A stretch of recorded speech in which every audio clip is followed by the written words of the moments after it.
Nick, firstly, bud, I just want to take this opportunity. Thank you so much for joining me on the podcast.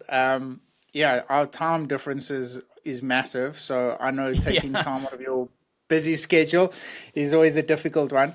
But firstly, our first question is, who is Nick outside of the lens behind the hunt? Man, I wish I had kind of a big mystery for you that there's like a whole nother person, but it's not really much different. There's the Nick that likes to film and be outside and go do adventures, and then if there's let's say there's no lens behind the hunt involved, then I'm still going out, doing adventures, having fun, hiking, hunting, fishing, and kind of spending that time with family in the outdoors and trying to disconnect. I think for me at this stage, social media's busy, right? It's a lot of work. And then I think when I put Lens Behind the Hunt behind me, I'm doing the same things, but I've got no cell phone, in my pocket. I've got nothing. I'm trying to really be present in the moment. So pretty much same person, just a little less connected, I would say. So, when was that realization? I mean, for those of you that haven't, well, for the guys that haven't followed your story along the way, what got you into actually filming your own hunts? I know you come from a background of hunting and all that. What was the light switch that just got you into absolutely enjoying this passion of yours now, and why? Why is the big question for me? Yeah, it's interesting. I feel like I'm super fortunate because when I was younger, at the age of 14, it was like I decided at that age that like I could do this and I want to do this. I grew up in the Midwest in Wisconsin. I was a whitetail tree stand, just addicted. 365, it was my life, right? Like my dad grew up hunting, his family grew up hunting, and like I was just immersed with it since I was a kid. But I would always be watching Sportsman's Channel and Outdoor Channel, and I was like, man, like I could do this. I want to do this, and literally started teaching myself at the age of 14 how to film and edit. Like I just got lucky that I knew that early on. Some people don't know what they want to do for their entire life until they hit, 30, 40, 50 years old, right? I knew at 14 years old, this is what I want to do. And I started working on it immediately. Nick, the curious part about this whole conversation for me, and I've had conversations now with guys in the industry here in South Africa. I've gone on my own little expedition. I've invested a hell of a lot of money into camera equipment and all this sort of stuff. There was a point in my career where something really resonated with me, and I think it's stuck with me now. Is I did a podcast. One of my actual very first episodes of the podcast was with a guy by the name of Stephen Townley Bassett. We spoke about cave paintings and Bushman paintings, and the rituals about what went beyond that. Do you feel that filming hunts and being a part of somebody else's adventure is kind of like a primal, let's not say instinct, but a primal habit that we've incurred over the many, many decades and years and all that sort of stuff? Because I think storytelling has become so authentic and so important now, especially in today's modern age with social media and all that. Yeah, I think for me, I definitely feel the need to be a part of it. Like I miss it when I'm not out there. And then when I'm there, I think there's a couple different things that go through my mind. It's like I feel fortunate to be there. I feel fortunate to witness things most people never get to witness in their whole life. Um, and I think, yeah, you could call it primal or just,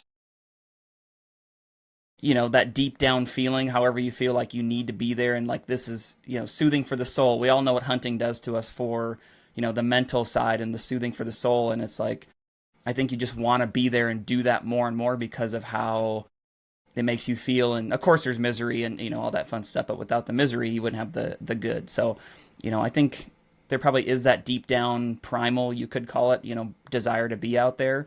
But yeah, for me, it's like it's just part of who I am. It's my DNA. For you, that I like to think of it as an extremely important role in promoting the hunting industry. For you, what are some of the challenges that you find out there that, I mean, especially guys who are doing films and all that sort of stuff, come across? I mean, obviously there's a couple of the obvious ones, but for you, what is that make or break kind of storytelling do's and don'ts that you have to, navigate around so that you can tell the story as authentically as possible? I think for if I would compare like a new guy to where I am today, it's the professionals slow it down.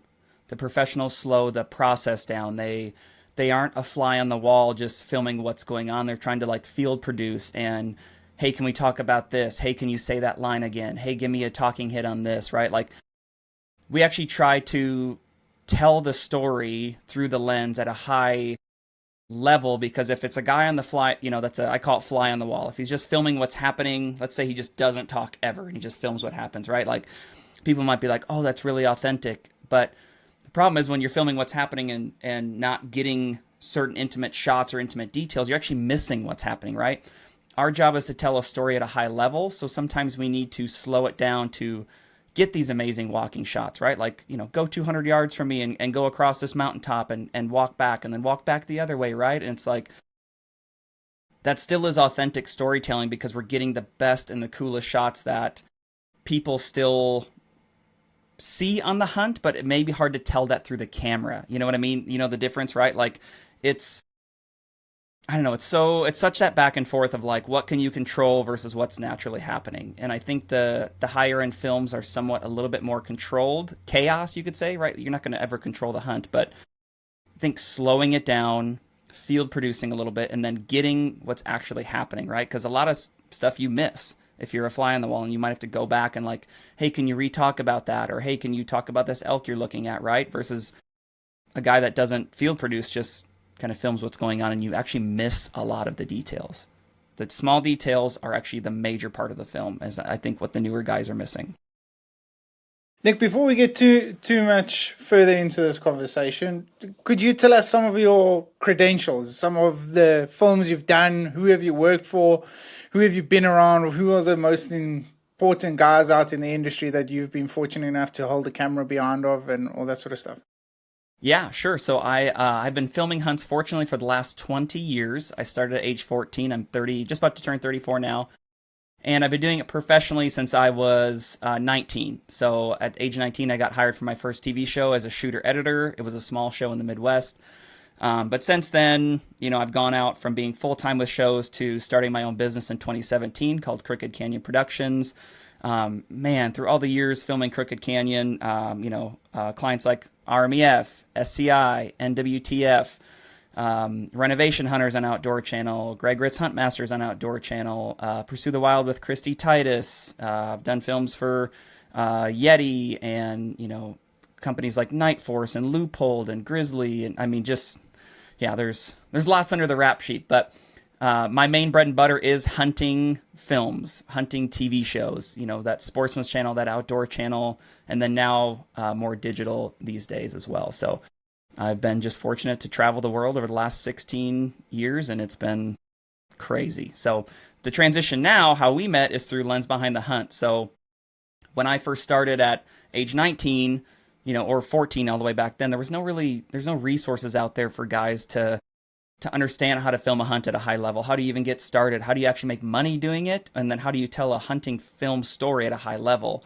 And so I've been doing this for a long time. And I was like, you know what? Enough's enough. Someone needs to start a community around this, which is no easy feat. As you know, it's like, when you first start, you're like, cool, I get 2 likes and no comments or no views, or right. Like it's hard to start a community around something. It's like, now's the time to do it, endure the pain to start it. And now it's finally picking up and having a lot of fun. But, and I've been really pouring my heart out into the training side of training guys how to film hunts at a high level and make a paycheck doing it.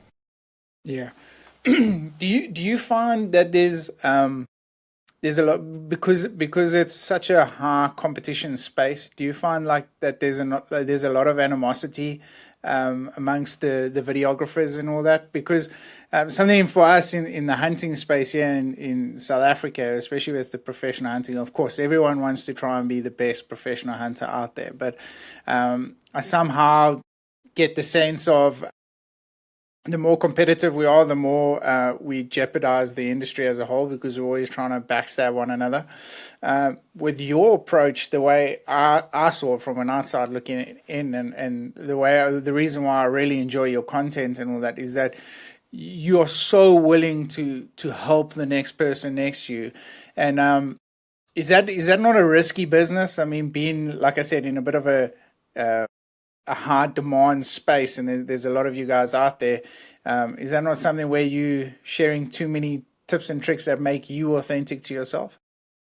I love this question. So, for at least the US market of hunting camera guys, hunting filmmakers, your whole success here in the US is proximity to other camera guys in the industry.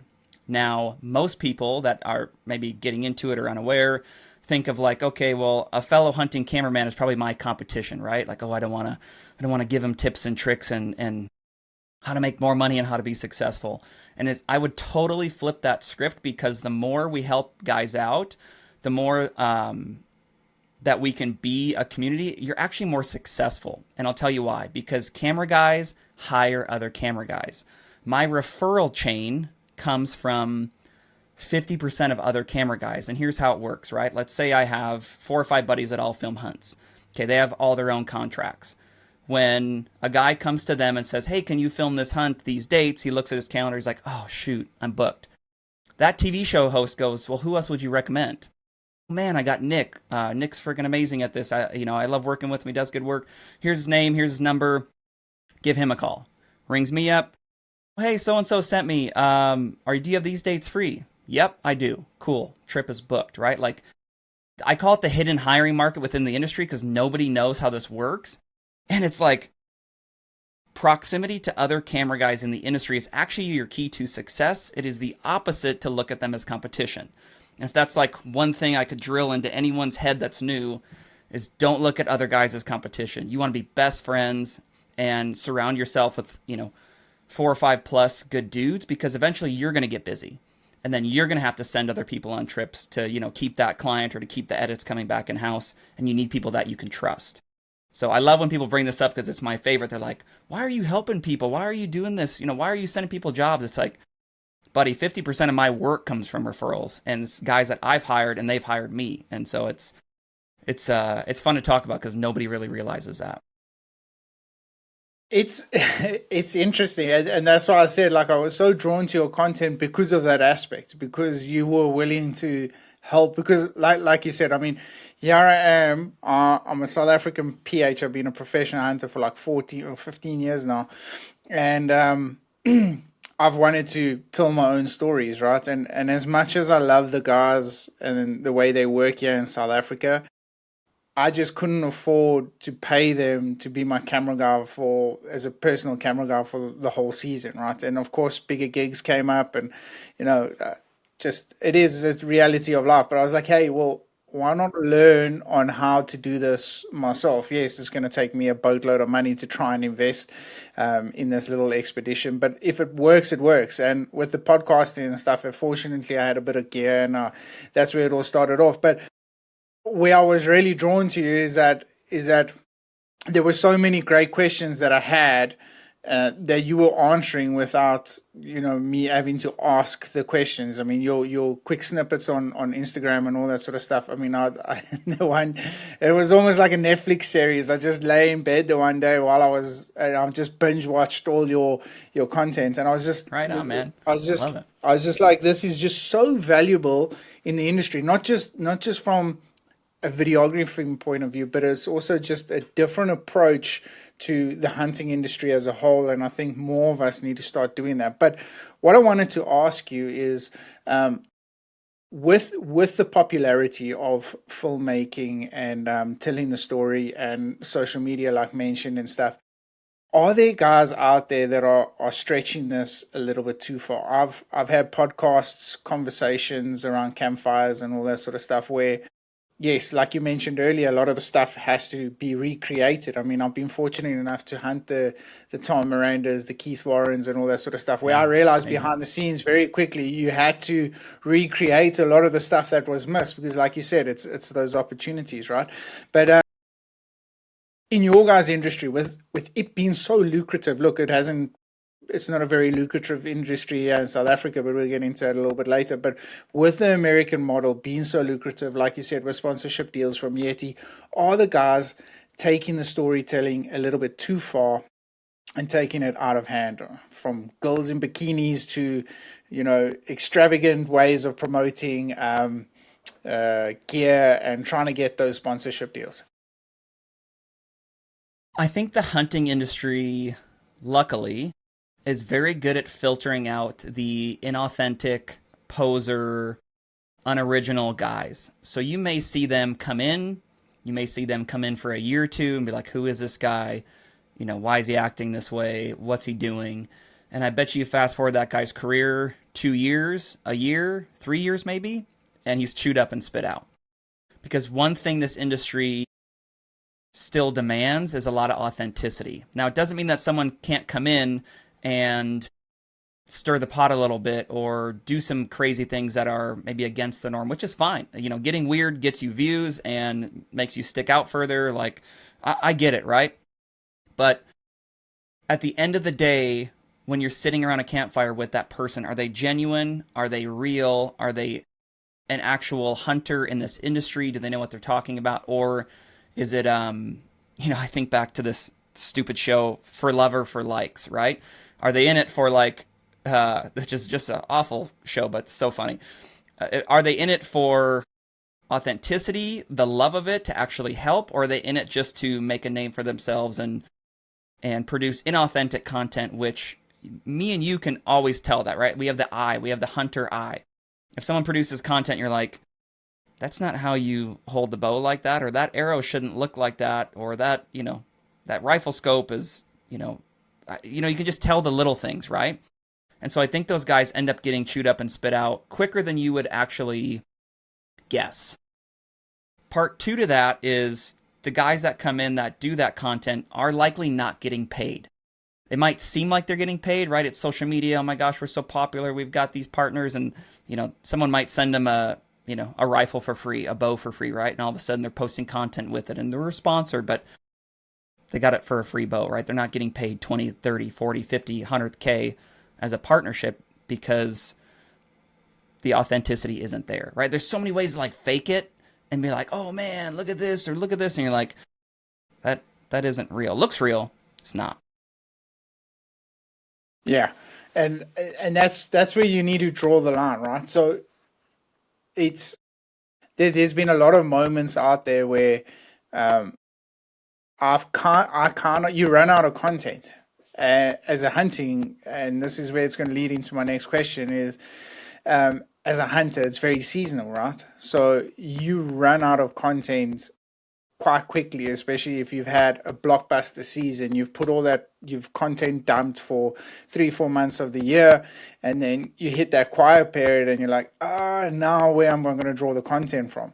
So my question to you is that how does one overcome that? Especially from a filmmaking point of view, with B-roll footage and all that sort of stuff. Is that something that we need to start looking at throughout the season and start saying, okay, well, we can utilize this in a later space, or this might be good as a reel, or this is telling a story in a completely different way. We can use it when we've run out of content ideas. So because a lot of us, we panic, and I call it panic shooting. Often when guys talk to me about social media content and stuff, and I'm like, you panic about putting out content because the old Gary Vaynerchuk's theory of you need to post content at least once a day, every day. You run out very quickly. So yeah, sorry, I'm waffling on you. But so my question to you is that are there any tips out there so that you don't have to fake it to make it? Are there ways we can look out in the bush when doing B-roll footage and all that sort of stuff that we can capture and utilize when the season is quiet? Yeah, I think there's a couple different directions. I think, for one thing, people really overthink social media. You'd be surprised at what your viewers would like to see. And that could be your day-to-day life, right? Like, if just because you're posting hunting content doesn't mean you can't post a video in your backyard of you doing something else or talking about a different subject. Part two to that is, I get it. It's, oh my gosh, what am I going to do for content? One post a day for the whole year. To give you an idea, I post 3 times a day, every day, across 5 different platforms, which is why I went from 0 followers to about 5,000, in a matter of a couple months. So that content train is insane, right? Because that's so much. But I also think people overthink it like, oh, once I burn that footage, I can never use it again, right? And I mean, there's so many different ways that you can repurpose content you've already done. Like, tell me a social media post you watched 5 days ago. You Yeah. remember one? Yeah. Right? I but no. Like, literally, if Crazy. you had 30 videos, you could recycle them every single month, add new hooks, re-edit them, and just repurpose it, right? Like, guys think once you put it out there, it's one and done. And guess what? I completely disagree with that because, for one thing, if you give it another shot to put it out there and maybe you re-edit it slightly, add a different hook to the front, something like that, it may go bigger the second time, right? And so I think of like, yeah, I mean, even what I'm sitting on now, I could probably stop making content and just restart from what I posted back in December and keep going, right? Like, and when I look at content to produce for the next month, I'm actually going to go through and I'm going to look what subjects did the best for me. And I'm actually going to reproduce videos on those same subjects, just say it in a different way or a different, way to phrase it, right? Because sometimes people need to hear things 2 or 3 times just to understand it. But for guys posting hunting content, man, I mean, you've got not only like the normal footage, but then you can turn it into like a meme and then you can add different hooks to it. And there's also cool templates of like, the inspirational quotes that people are reading underneath the footage that you can add, right? Like you could take one piece of content and you could create 3 or 4 different pieces out of that and run it through the year, right? So if you just recorded 100 days of content and recycled it every 100 days with different hooks and different looks, no one's going to have a clue, right? Now, so I would say stop overthinking it. Film more than what you think people would actually like to see, because if they're invested to you and your page, if they like you as the attractive character of that page, they want to see more from you. It doesn't have to be all polished and um, you know, professional. The best video clips that go viral are usually the opposite. They're like the crappy footage that's a little shaky, that isn't good quality, and you're like, man, this video did better than this amazing shot I posted of, this zebra walking through the woods with my good camera, and I got a stupid cell phone clip of me like starting out far and zooming in on it, and that one did way more, right? Like it, and you know it if you've posted enough content. So don't overthink it, just send it, man, because you never know which ones are going to hit too. That that is brilliant. And the problem with that is I get so pissed off with it because I'm like, why did I spend so much money on all this fancy equipment? And yeah, my shitty cell phone camera has taken a crap video of two springbuck fighting, and that, I mean, I'll never forget one of my big viral videos that went on YouTube. I got over 700,000 views on it, was me baiting for crocodile in the Natal province. And all it was we had shot a leg of on the day before, and we pretty much skinned it out because it was going to be a full body mount. And we utilized that carcass as bait. And that video went off the charts. And all it was on a shitty little iPhone. And I had my Sony FX30 there, right there, and I did the exact same video and nothing happened. Whereas my iPhone footage was going off the chart. So I completely understand. But Yeah. one thing I wanted to ask you on this particular point is something I've picked up. I mean, I've had the podcast now for a little less than 7 years. And one thing I've picked up quite a bit in South Africa, more particularly, is that guys get extremely camera shy, and especially if you shove a mic in front of them, they get the conversation becomes very difficult for them to talk to. And we've got some incredible hunters that I would love to have on the podcast, but the first thing they say to me is that, oh, I don't want to speak in front of the camera, or I'm not. How important has Well, how important is camera confidence when telling a story? Is that something we need to get used to, or is your theory behind it just, shoot and post type of thing?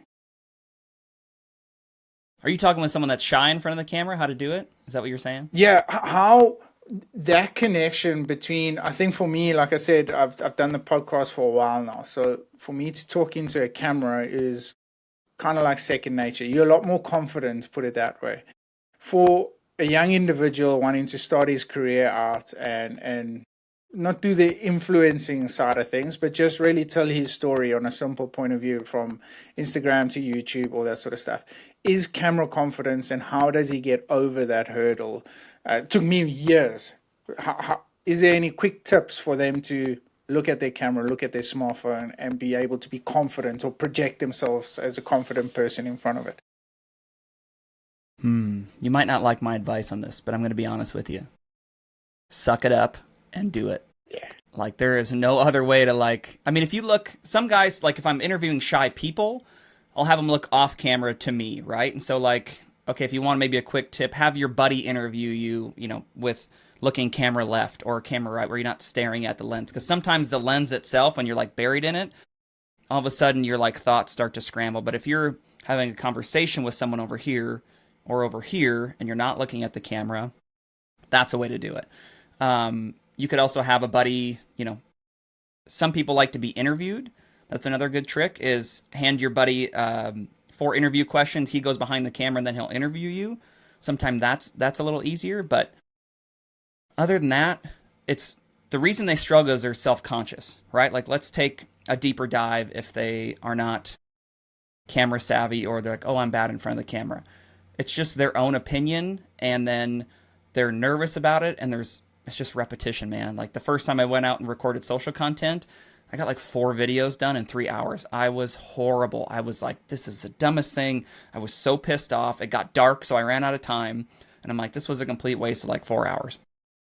But then you get better as you do more reps, right? And then you can kind of study and like, oh, I need to smile more or not look, slouching like this. I need to actually sit up straight. And so my advice really is like, you are the problem. You're the one that's shy and you don't want to do it. And I get that. But if you want to go that route, you just got to do it, man. I don't have any great advice other than like maybe the interview side, look off camera.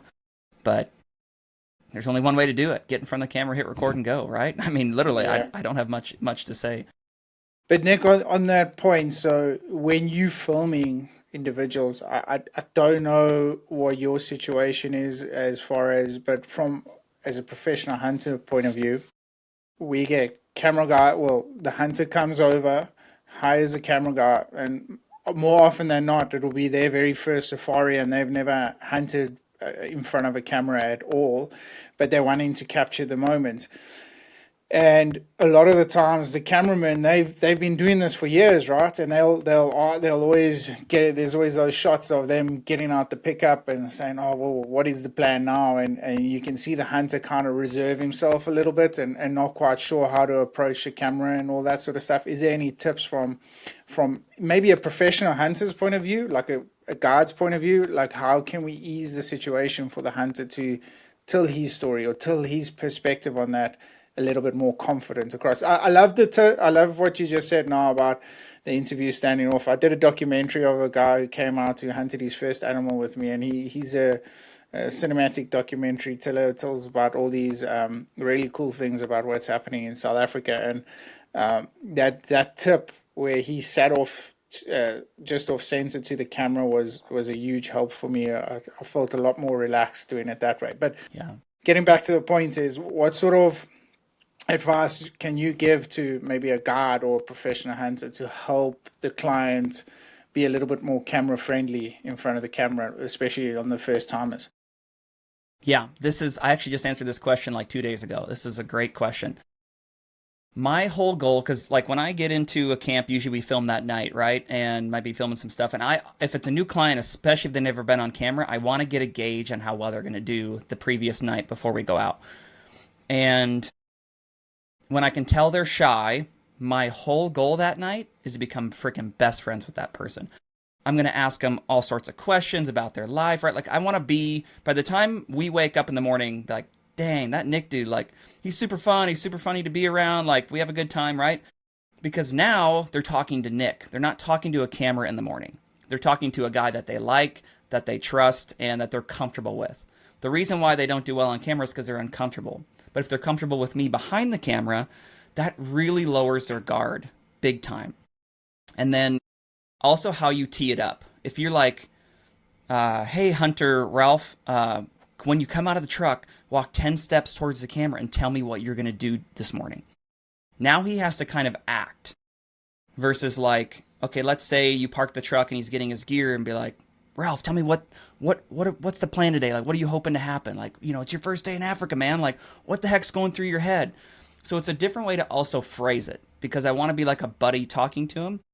And I actually may take that camera because I run it on a shoulder rig, so usually I'm up here with it. I actually may take that off to the side and have him talk to me alongside of it. So there's a couple different techniques, but my number one thing is to get them extremely comfortable with me, because if they're comfortable with the cameraman being there, their guard is down and they're much more relaxed. So unfortunately, it's harder for like if you have a shy camera guy come in, you could maybe help him give this advice like, hey, I want you to hang out with me and the client all night tonight.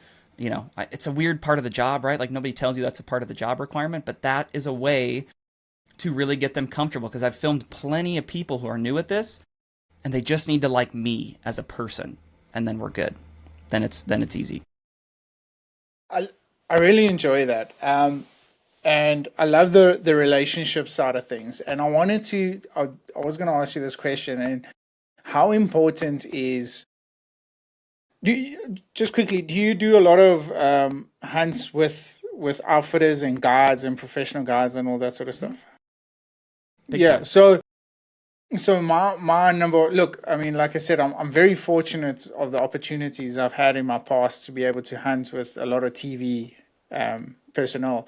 Yeah. And one of the cool things I grasped very quickly, and I was very fortunate about it, was having the understanding of that, the footage is extremely important for the storytelling.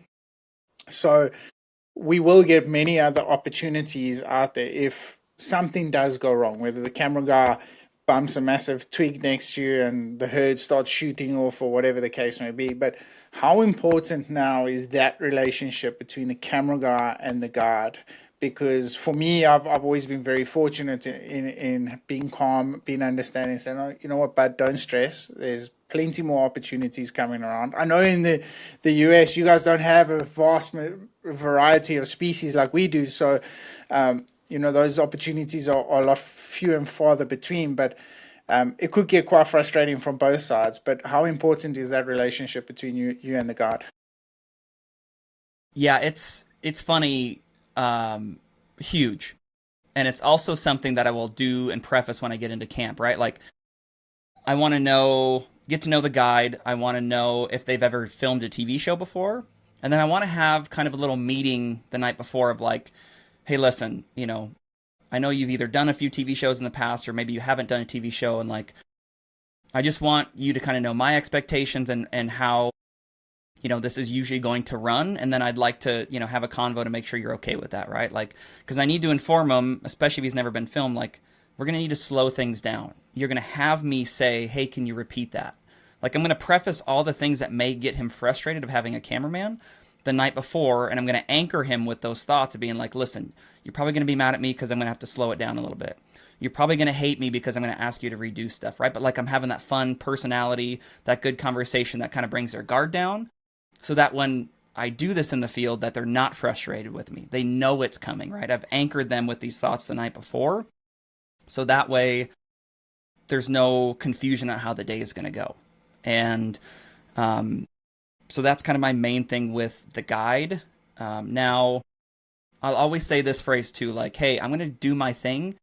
If I'm screwing up, if you don't want me to be in a certain area, just yell at me. It's not going to hurt my feelings. Tell me to, get back in line. Like, what are you doing out here? Or, don't walk out here, get back. Like, you just yell at me. I'm not going to get mad at you. You can't piss me off. Like, it's an open book. We're all here to get a really cool film at the end of the day. I'm going to try my best. I'm going to work my system. If I'm screwing up, tell me, and we will modify it from there. And so just like the client that's shy, I'm an open book with the guide as well. So it's a lot of this is frustrations that, like I was in a camp last August on a mule deer hunt, and I was in the lodge 3 minutes. The guy sits us down and he goes, if we see a big deer, like, I'm not waiting for you. You can't screw this up. And I just started laughing. He came in hot to me, right? And most guys would be like pissed, or they'd be like kind of back off, like, whoa, dude. And I just laughed. I said, tell me about the last camera guy that was here.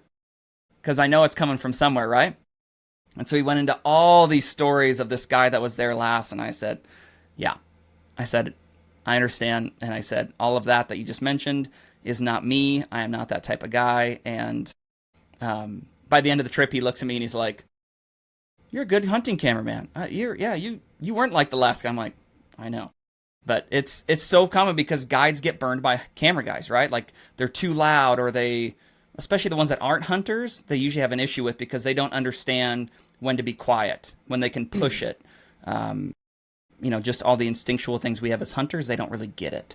And so, yeah, it's a fun question. I do like when that gets brought up, because usually it's just, what are the horror stories you've been a part of where camera guys have screwed it up, and then here's the expectations this trip, right? Like, it's just that balancing act again. Yeah, there was a company I was using here in South Africa to do a lot of my filming, and um, I mean they're incredible camera guys, and they even better hunters. But I've got a good friend I hunt fellow deer with every year, Rusty. And if there's a professional hunter out there that hates a camera following, it's him. But he'll often turn around after the hunt and say, "Oh, I'm so glad you got that on film. I'm so glad you got that shot." So yeah, it's all worthwhile in the end. I wanted to pick your brain on the storytelling part of things, and for me, when I started this journey, it was a very important criteria for me. I wanted a specific look.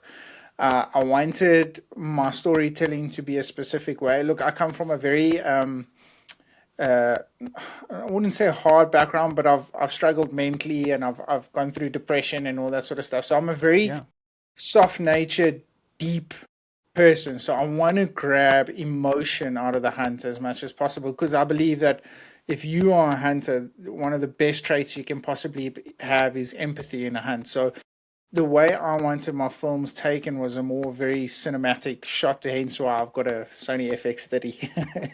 So for you, South Africa, the film industry here in South Africa, and I've burnt myself before doing this on a podcast, but I don't want to generalize. But for a lot of the episodes I've watched on YouTube and all that sort of stuff, I don't really like the walking behind the hunter type vibe, where and then shooting off and then getting a little bit of a bush in the foreground and you blurred out at the background. I don't really like that all almost essence of just plain straightforward stalking and hunting. Are there particular looks? I'm struggling to find the right words here, so maybe help me out if you can. But for me, I enjoyed the cinematic approach to it. Are there any other LUTs or techniques that a film that a videographer can do to captivate a storytelling, to bring that emotion in, that empathy and all that sort of stuff? I think it depends on the hunter. When I think back to one my younger days, and I used to watch, who's actually a good friend of mine and a longtime client, I used to watch a gal on TV called Christy Titus, and she did Rocky Mountain Elk Foundation series. And I'm blessed she's a good friend now, but she was always super emotional on her hunts. She would speak, kind of like that when it just hits you in the core as a hunter, like she could relay that on camera. But a lot of the ways she relayed that wasn't in the field, it was actually in the interviews that they would use for an interview and a voiceover. And so I think that there's some hunters out there that can relay the emotion while they're in the field. And then there's some that you might need to sit down and really like interview them and kind of peel back the layers and the onion a little bit, so to speak, and like really get down to that deep core for them to really open up. Because sometimes it might be reserved to open up on camera. It could look at that as like, oh, I don't want to appear weak on camera because I talk so emotional about this. So I think if I'm trying to film a really emotional story and I don't feel like they've been emotional in the field, then I will sit them down and really try to get that emotion. Even if they never see a talking head on the show, at least I can use that for voiceover, because that can always help for like cool intros or transitions. But I also think it helps or helps going in with a plan and the field production side. Like, okay, what's our backstory? Can this turn into an emotional hunt? Or is he here? I imagine clients from the US are just there to kind of, for lack of a better term, maybe whack and stack. They're going to come for 5 days. They're going to shoot 7 to 10 animals, have some fun. And that's probably their main emotion, is the fun, right? Like, they're just there to have fun. So if you're trying to get any other emotion out of it, you're probably going to have to, and they're going to be nervous, so they're not going to open up on camera. But you may have to like sit them down at night along the fire, maybe even have a drink in them to kind of loosen them up a little bit and just talk about life, right? Like, you could just put the camera on sticks and hit record, and you could sit there and just have an hour-long conversation with 2 microphones on, and they're going to forget that camera's there. So part 2 to that is also the shots you get, because if you want that emotional footage, you want those close-ups of the eyes and the faces and the reactions, and maybe the animal's antlers or horns turning, or the hand kind of coming down it, or right, like those emotional moments you need to be able to shoot really well, and likely at some sort of slow-mo footage, so like you can really amp it up. I think for when I try to build out an emotional section in a hunt, it's very like dependent on the music, the cinematic music, and the build-up, and then the shot selection as well. So there's kind of 2 parts to it. The emotional shots you need to get in the field, and then if you want that person to emit that emotion and they're not good at doing it in the field, then an interview style where at least you could take their voiceover would be another good tip. That's such a great way of looking at it, because I've kind of cottoned on to that whole. I'll actually do a whole interview about the previous hunts. I've just done one now where I unfortunately wounded a common reback, and we never found him. And I was very hesitant to put that footage on YouTube, or put it out there regardless, because I think it could. Well, I thought it would have got a lot of backlash from it, but I think because I had time to tell the story and tell my emotions about it, because it's gut wrenching, it's crap, for lack of a better word. Yeah, it's terrible. So, but it's part of the hunt. It's part of the storytelling. Sure. So I felt it was my kind of responsibility to be able to do that. So I was very lucky. So I wanted to ask you on that point, is there anything out there that, especially youngsters coming into the industry today, and I'm sure you've touched on this on a podcast or one of your Instagram reels, but is there something that you guys as videographers try and stay very far away as far as ethics is concerned? For me, one of the big things as a professional hunter, especially when I'm taking photos and stuff, I always try and remove as much of the blood as possible and all that sort of stuff. From a filming point of view, I know it always, a lot of the time it gets difficult, but what are some of the don'ts or the unethical parts you try and veer away from? Like maybe gutting an animal is not probably it's not probably the best footage to put out there on social media or YouTube or whatever it may be. Yeah. I think it's a little subjective. I think it depends on the TV show, the host, and the audience. Because there are some shows that will gut that sucker and, take out the tenderloins and then cook them right there, and they just show the whole experience. And then there are shows that keep it very clean, and they don't show a lot of blood. They won't show it gutting or even quartering an animal and packing it out of the mountains, right? And so the responsibility part is interesting, because I basically shoot everything, and then I will let them decide what their limit is, right? It's not my job to go in and tell them, this is as ethical, this isn't. Now, that might be kind of odd to hear out of my mouth, but I'm not going to call off someone shooting an animal at 600 yards with a gun because I feel it's unethical, right? Like, I'm there to tell the story that they want me to tell. Now, do I have my own personal ethics? Absolutely, right?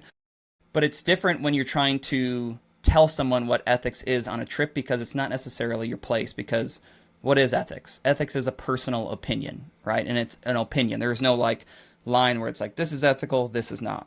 Now, have I filmed some stuff that I think is not ethical? Sure. Unfortunately, it's just the name of the game. You never know who the show host is.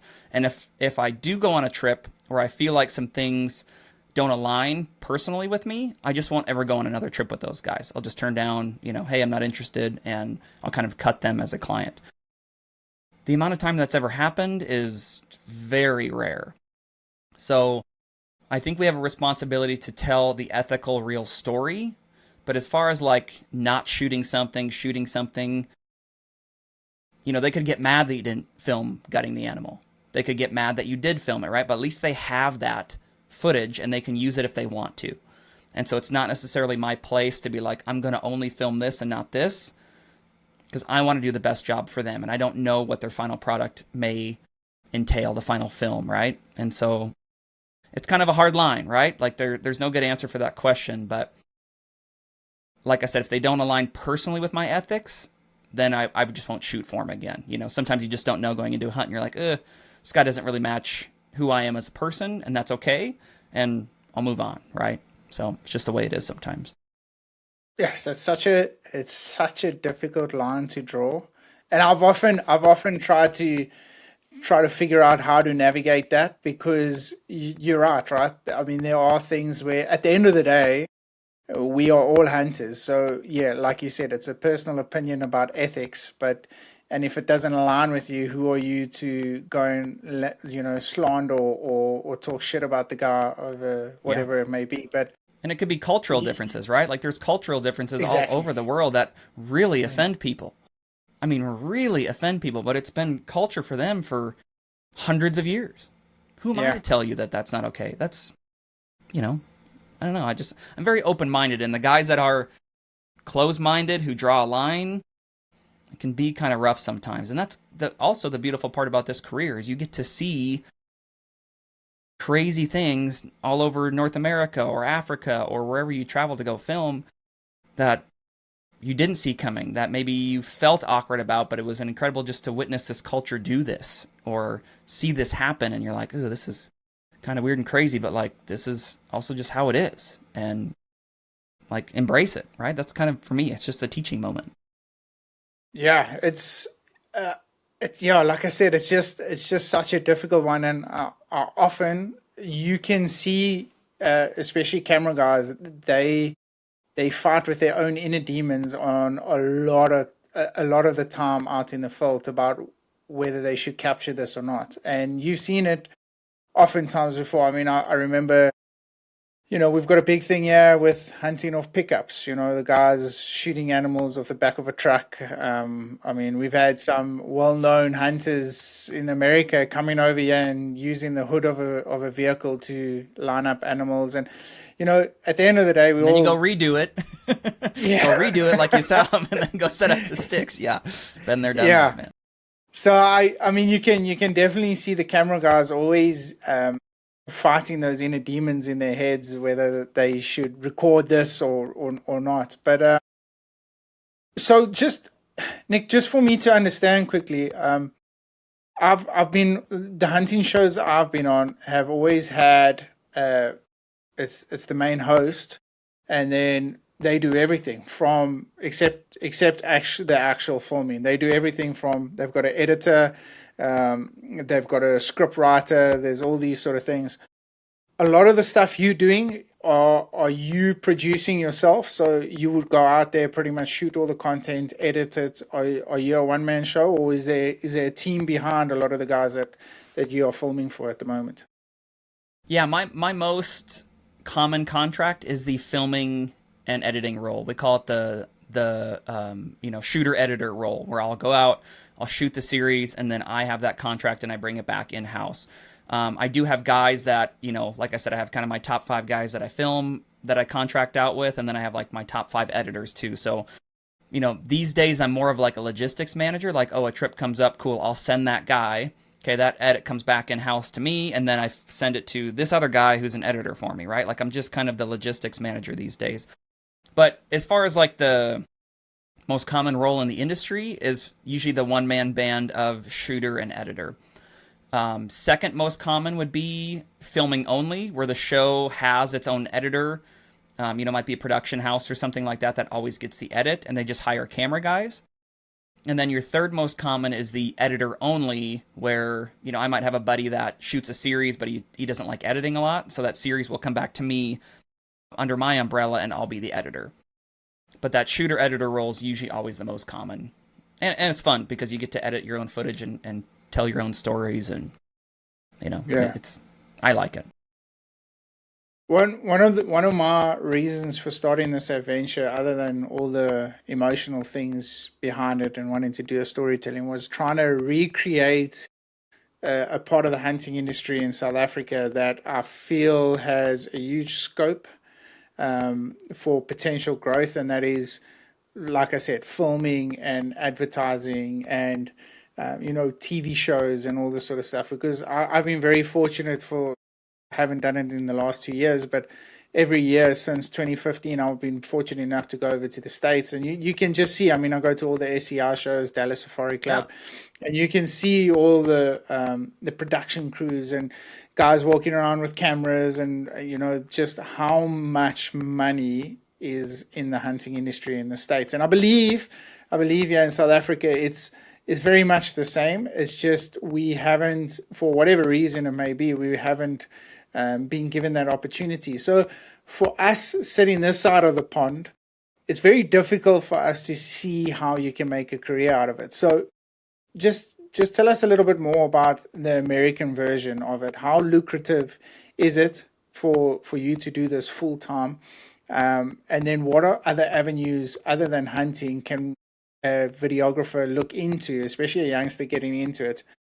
What are other avenues can he look at? You mentioned like doing adverts for Yeti and all these sort of things. So what are the other add-ons you can do as a filmmaker? Let me start with the pricing question first. I'm going to actually interview you on this a little bit. What's the average guy getting paid per day to come out and film someone from the US? Yeah, in South Africa. Yeah. So if I come from the US and I want my hunt filmed at your place and you hire a camera guy, what are you paying them per Yeah, day? If you're 300 to comfortable with asking. 350. Yeah, Okay. 300 to 350 a day. And then what does that edit look like for time wise and cost wise? Are you creating a 5 minute Uh, video for the guy and sending it back to him and it's, you know, this much money, or what does the deliverable look like?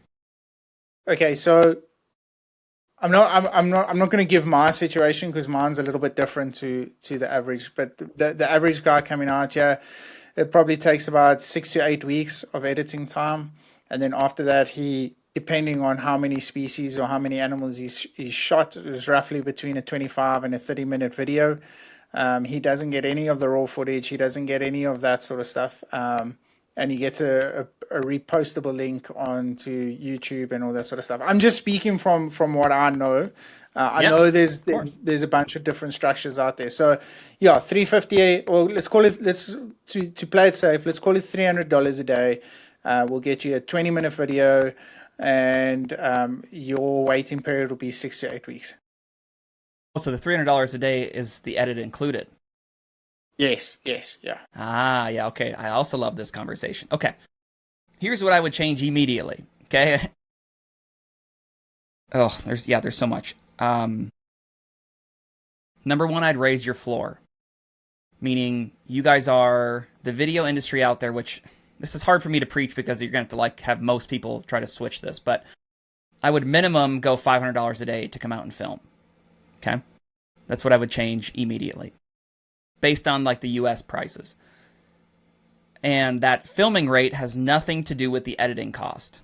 That is a big no-no that you guys are looping into that. And I didn't really realize that this was an issue with new guys that didn't know, because now with Lens Behind the Hunt, I'm getting these guys that are like, yeah, I'm $300 a day to film a 5-day hunt. I'm like, okay, cool. Like that, nothing wrong with that. What's the edit going to cost you? Oh, well, the edit's included in that. What?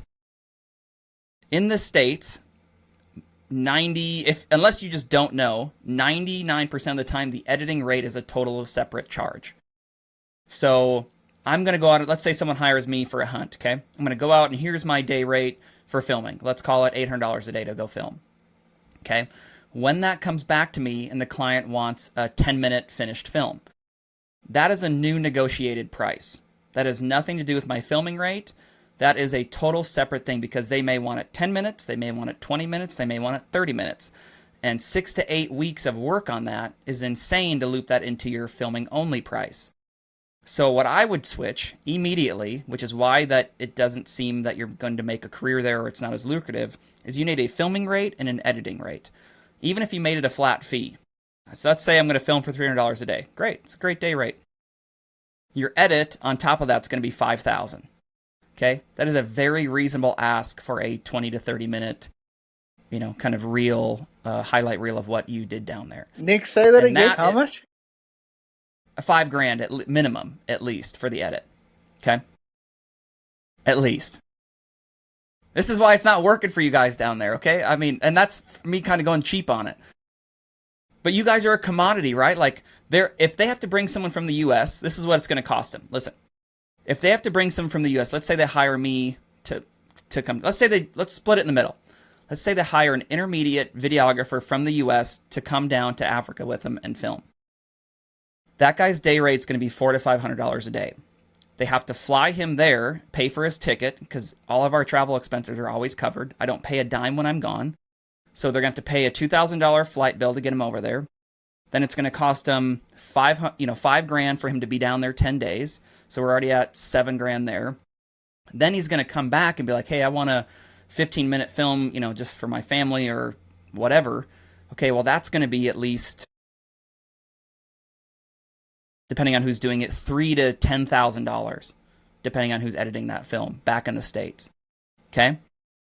So that bill he's going to get from someone in the States, and you guys come at $300 a day for 10 days and the edits included, is insane to me. That needs to stop today. Like, today. That is not the same rate. Sorry, can I stop you there? I could get pissed and furious about this and preach all day on it. So we can deep dive into it if you want. But do not, starting today, ever loop in your filming rate with your editing rate. Ever. That is a different negotiated price. Ever. But Nick, we're talking about two different economies here. So because the client's coming from the same country usually. Yeah, no. I completely understand that. This topic we can go down a rabbit hole because I've just been lambasted on social media about two different prices for South African hunters and American hunters. Anyway, that's not the conversation. The conversation, is you need to understand that $5,000 for an edit is, what's it? Call it 50. I know it's quite a bit different for you guys, yeah.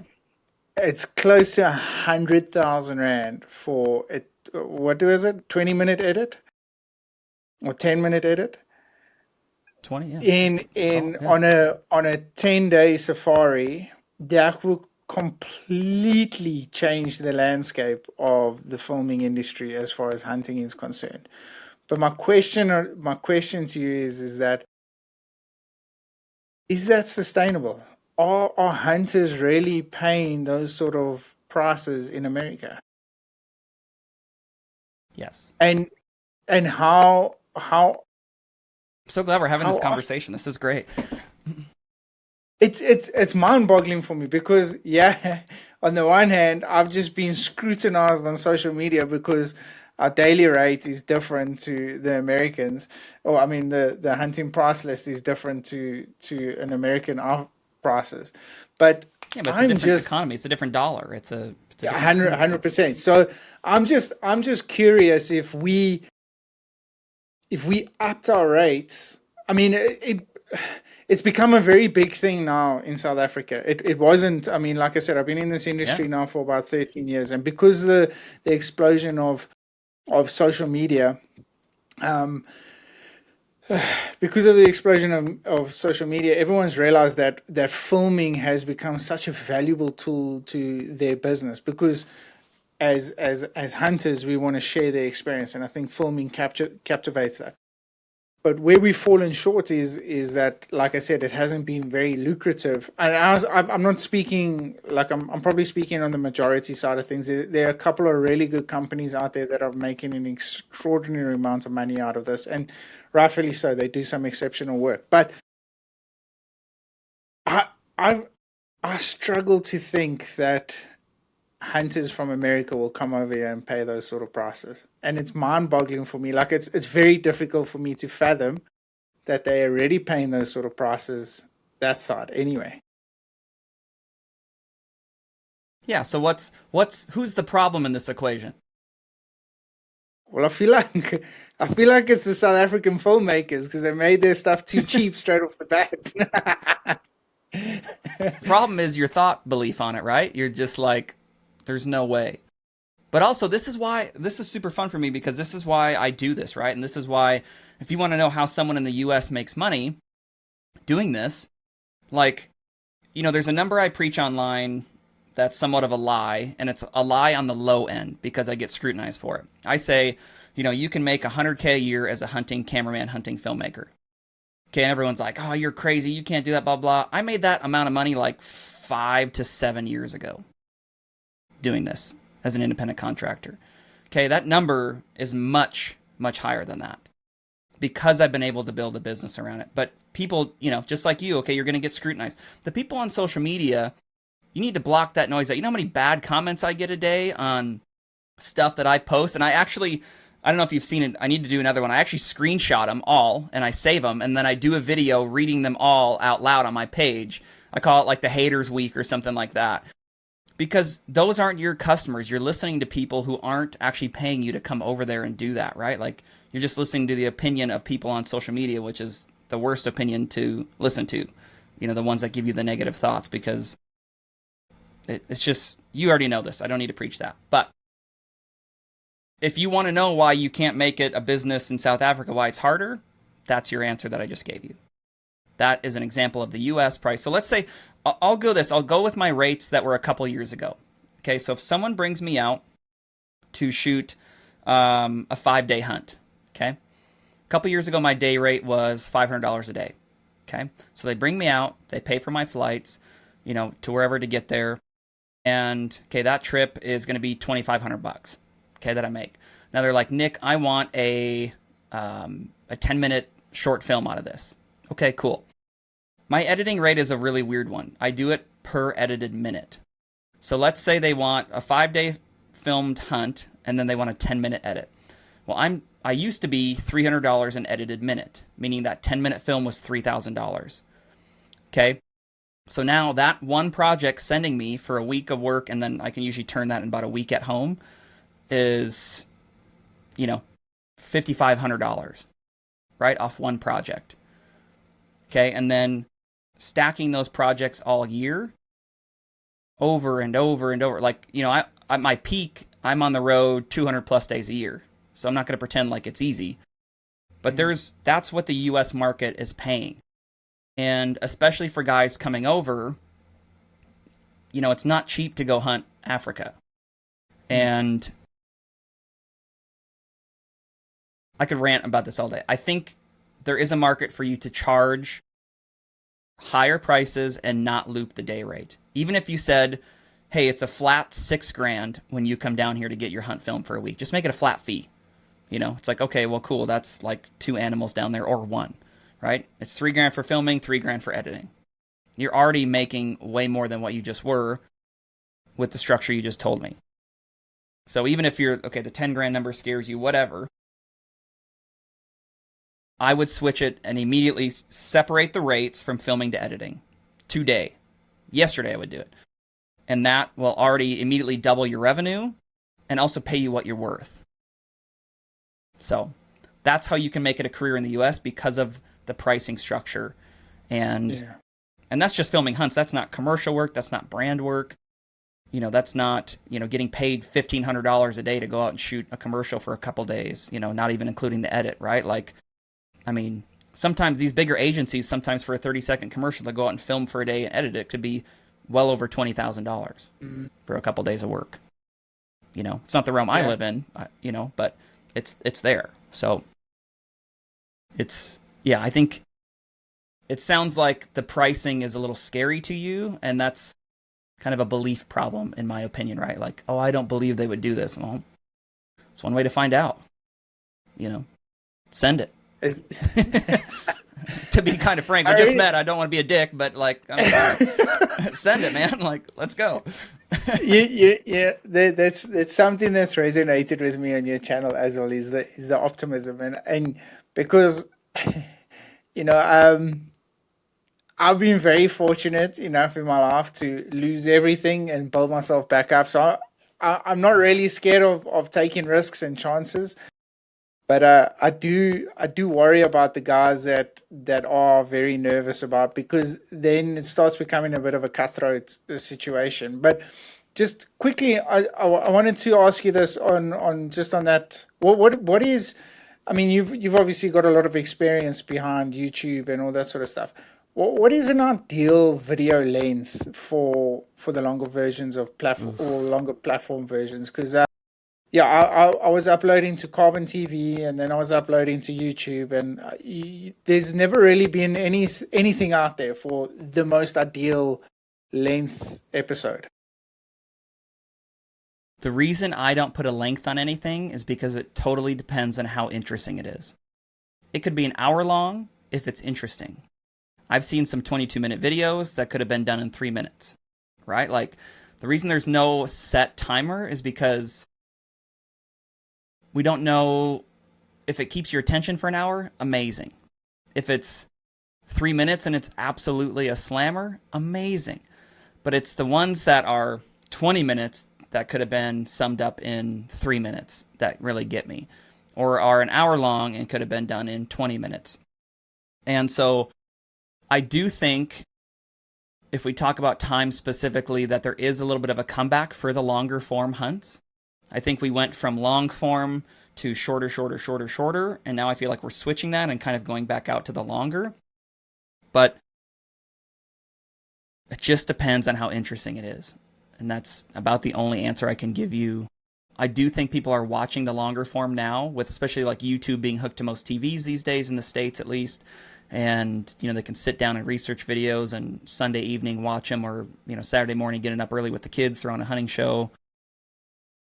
But yeah, length. And for me, when I'm editing, I always in the back of my mind say, who cares?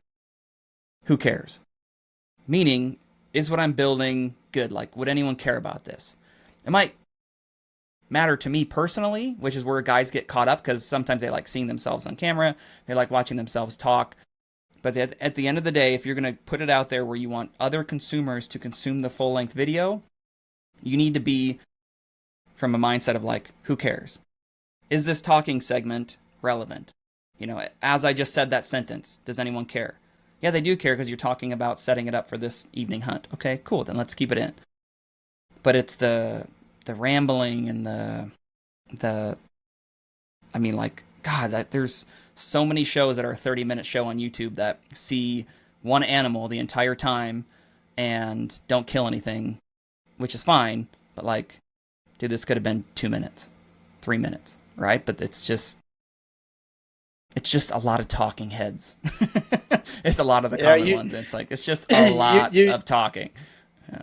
You put that video on the other day, and I was like, this it's just killed my freaking dreams. Is about, what's it, driving in a truck, and you shouldn't do a lot of talking in your truck and all that sort of stuff.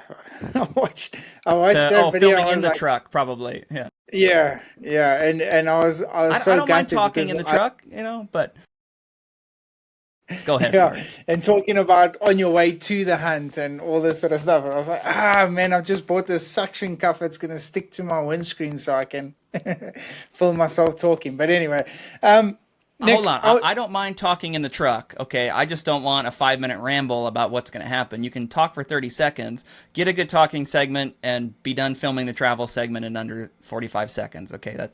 Travel segments are the killer, man. Everyone wants to film pumping gas, going to the gas station, eating McDonald's, and it's like, dude, just nobody cares, man. Let's like get to the woods where we all love it. So, rant over. Sorry. I, I often look at my YouTube analytics and I'm like, some of the, like, especially like if you've just released an episode, the guys, I don't know, it seems like it's a South African thing.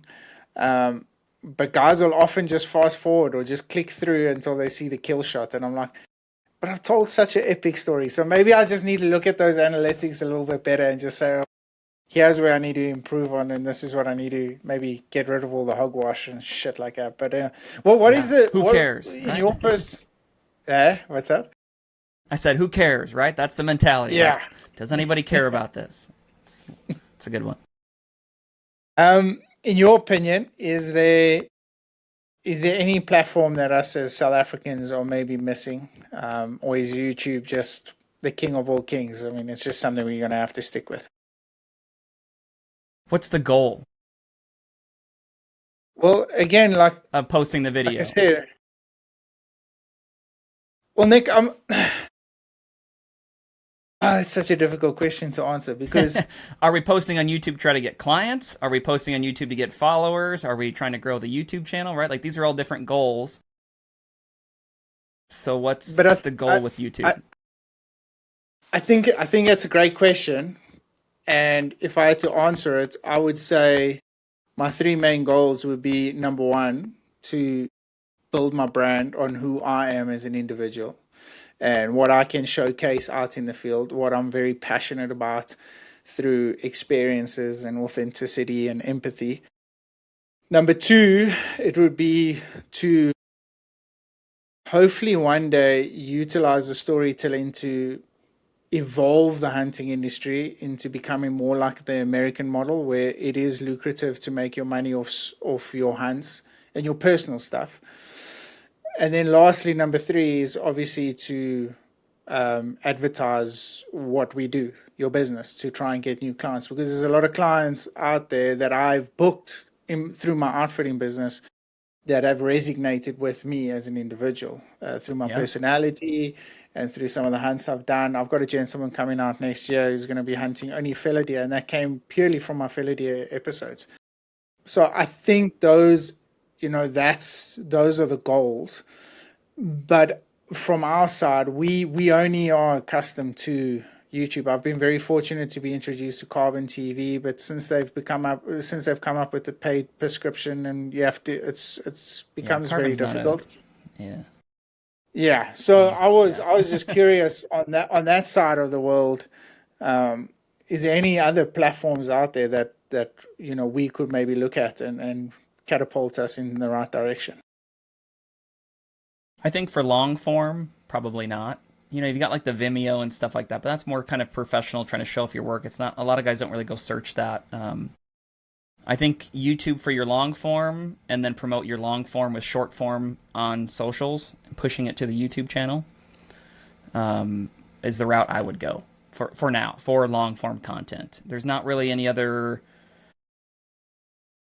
great channels for that. It's just kind of, and YouTube allows hunting and it doesn't block anything out. It's the guidelines still accept that, which is nice. But the long form is great, but then take that long form, chop up those episodes, put it on your socials, and then point to your YouTube channel.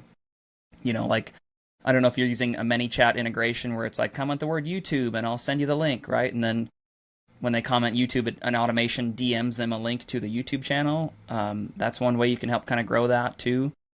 Like for me with the podcast clips, if they comment podcast, it sends them a link to Spotify and Apple automatically. Like I don't have to touch it.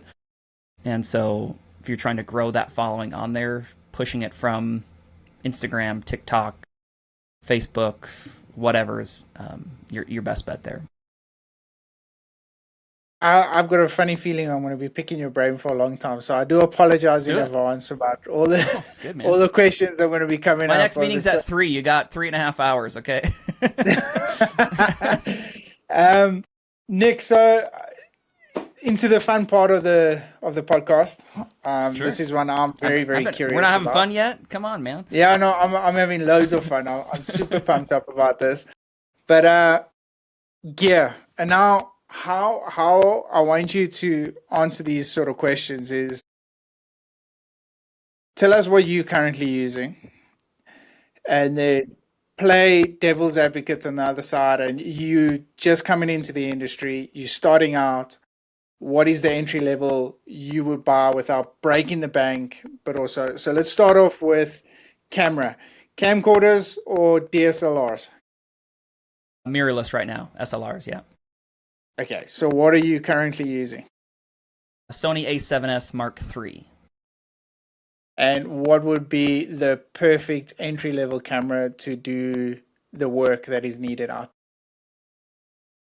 Depends on the skill level. If you're brand new, you may want to get a camcorder camera to start, cheaper one. If you are brand new, but you're like, I'm actually going to do this, I want to learn this at a high level, purchase a mirrorless or a DSLR. I think the Sony like A6700, or there's so many different versions. I actually hate this question because there's like 12 right answers to what's an entry level camera that you could do. And it's like, dude, I don't know. There's so many. And then there's ones that come out yesterday that I don't know about. But I would say this, when you look, let's talk specs. Let's not talk specific cameras. If you're looking for a newer camera to film hunts, have something with a great low light capability. Have something that will shoot at least 4K right now, preferably 4K 120 with the higher frame rate. If you can do 4K 160, or if you can do 1080 at 120, great. Find something that films in a flatter color profile like S-Log2, S-Log3, C-Log, whatever. And color bit depth, I'd like 422 10-bit on that. Now, if that's speaking Chinese to you, that's fine. But that 422 10-bit with a 1-inch sensor on the camera is going to be your best bet for quality. Now, like the Sony A7S III, man, I haven't ordered a brand new one in a long time, but I think it's under like $3,000. And some of the other Sony mirrorless ones that are good, that kind of fit those specs, are right under like 1,500, 1,800, something like that. But now, if you only have 1,800 to spend and like that's max, you probably want to look at like a camcorder with a built-in, 20x zoom, something like that, that has like the built-in XLRs that you can, plug XLR mics into. There's a lot of answers for that, but I'm not necessarily concerned with a guy that buys a new camera about the camera. I'm concerned whether he can tell a story with the camera. So if I look at hiring some new guy, I don't necessarily, the equipment comes into play, but I'm looking at, can he tell a story? And if you can't tell a story yet, buy a camera, buy $1,000 camcorder, go out and film a hunt from beginning to end, and tell me if you can tell a story with that camera. Because everything else gets easier after that. The equipment doesn't matter necessarily at that point. Storytelling does, to me, if I'm going to hire someone. I like that answer because it simplifies a lot of questions that get asked out there. But my next one, and this was another reel that pissed me off quite a bit. Good. And I mean this off my page. I mean all right. On your page. I mean this in the utmost respect. You're fine, man. It's good. Yeah. Lenses. So yeah. Let's start off with shooting a rifle hunt. What sort of lenses are you packing in your gear bag? Did was it the video that said I don't like the 70 to 200 filming hunts? Yeah. Was it that one? Because I've literally just bought one. I'm so sorry. But I still stand by my comment. Okay, so this is where most people are like, Nick, this is super weird. So my lens selection, I run a Sony, so you would imagine that I'd be shooting with some sort of Sony lens. My main lens that I film every hunt with is a Canon 28 to 300 L series lens. It's a trombone style lens that goes from 28 all the way to 300. And I've been using it for, oh my gosh, years and years and years. And it's by far the best run and gun lens I have found. Now, that lens is great for most archery hunts. It's great for most rifle hunts. If you said, Nick, if you film a rifle hunt, is that the only lens you're carrying? No. On the rifle hunt specifically, I do have a bigger lens. I use the Sony 200 to 600 with a 2x doubler. So, and that 2x doubler usually ends up staying on that camera or on that lens all the time. So, which ends up putting it to a 4 to 1200. And Nick, sorry, just explain what's that doubler. I've never heard of it before. it's a they call it like a 2x converter. So basically, it takes the focal range. I don't know Okay. if I have it sitting here. I don't.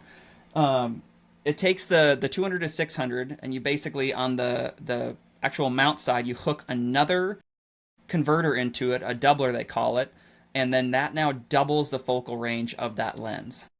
So if you have the 70 to 200, if you put a doubler on the back of that sucker, a good one, now all of a sudden your focal range doubles on that lens. And then I won't give you so much flack about using it, okay?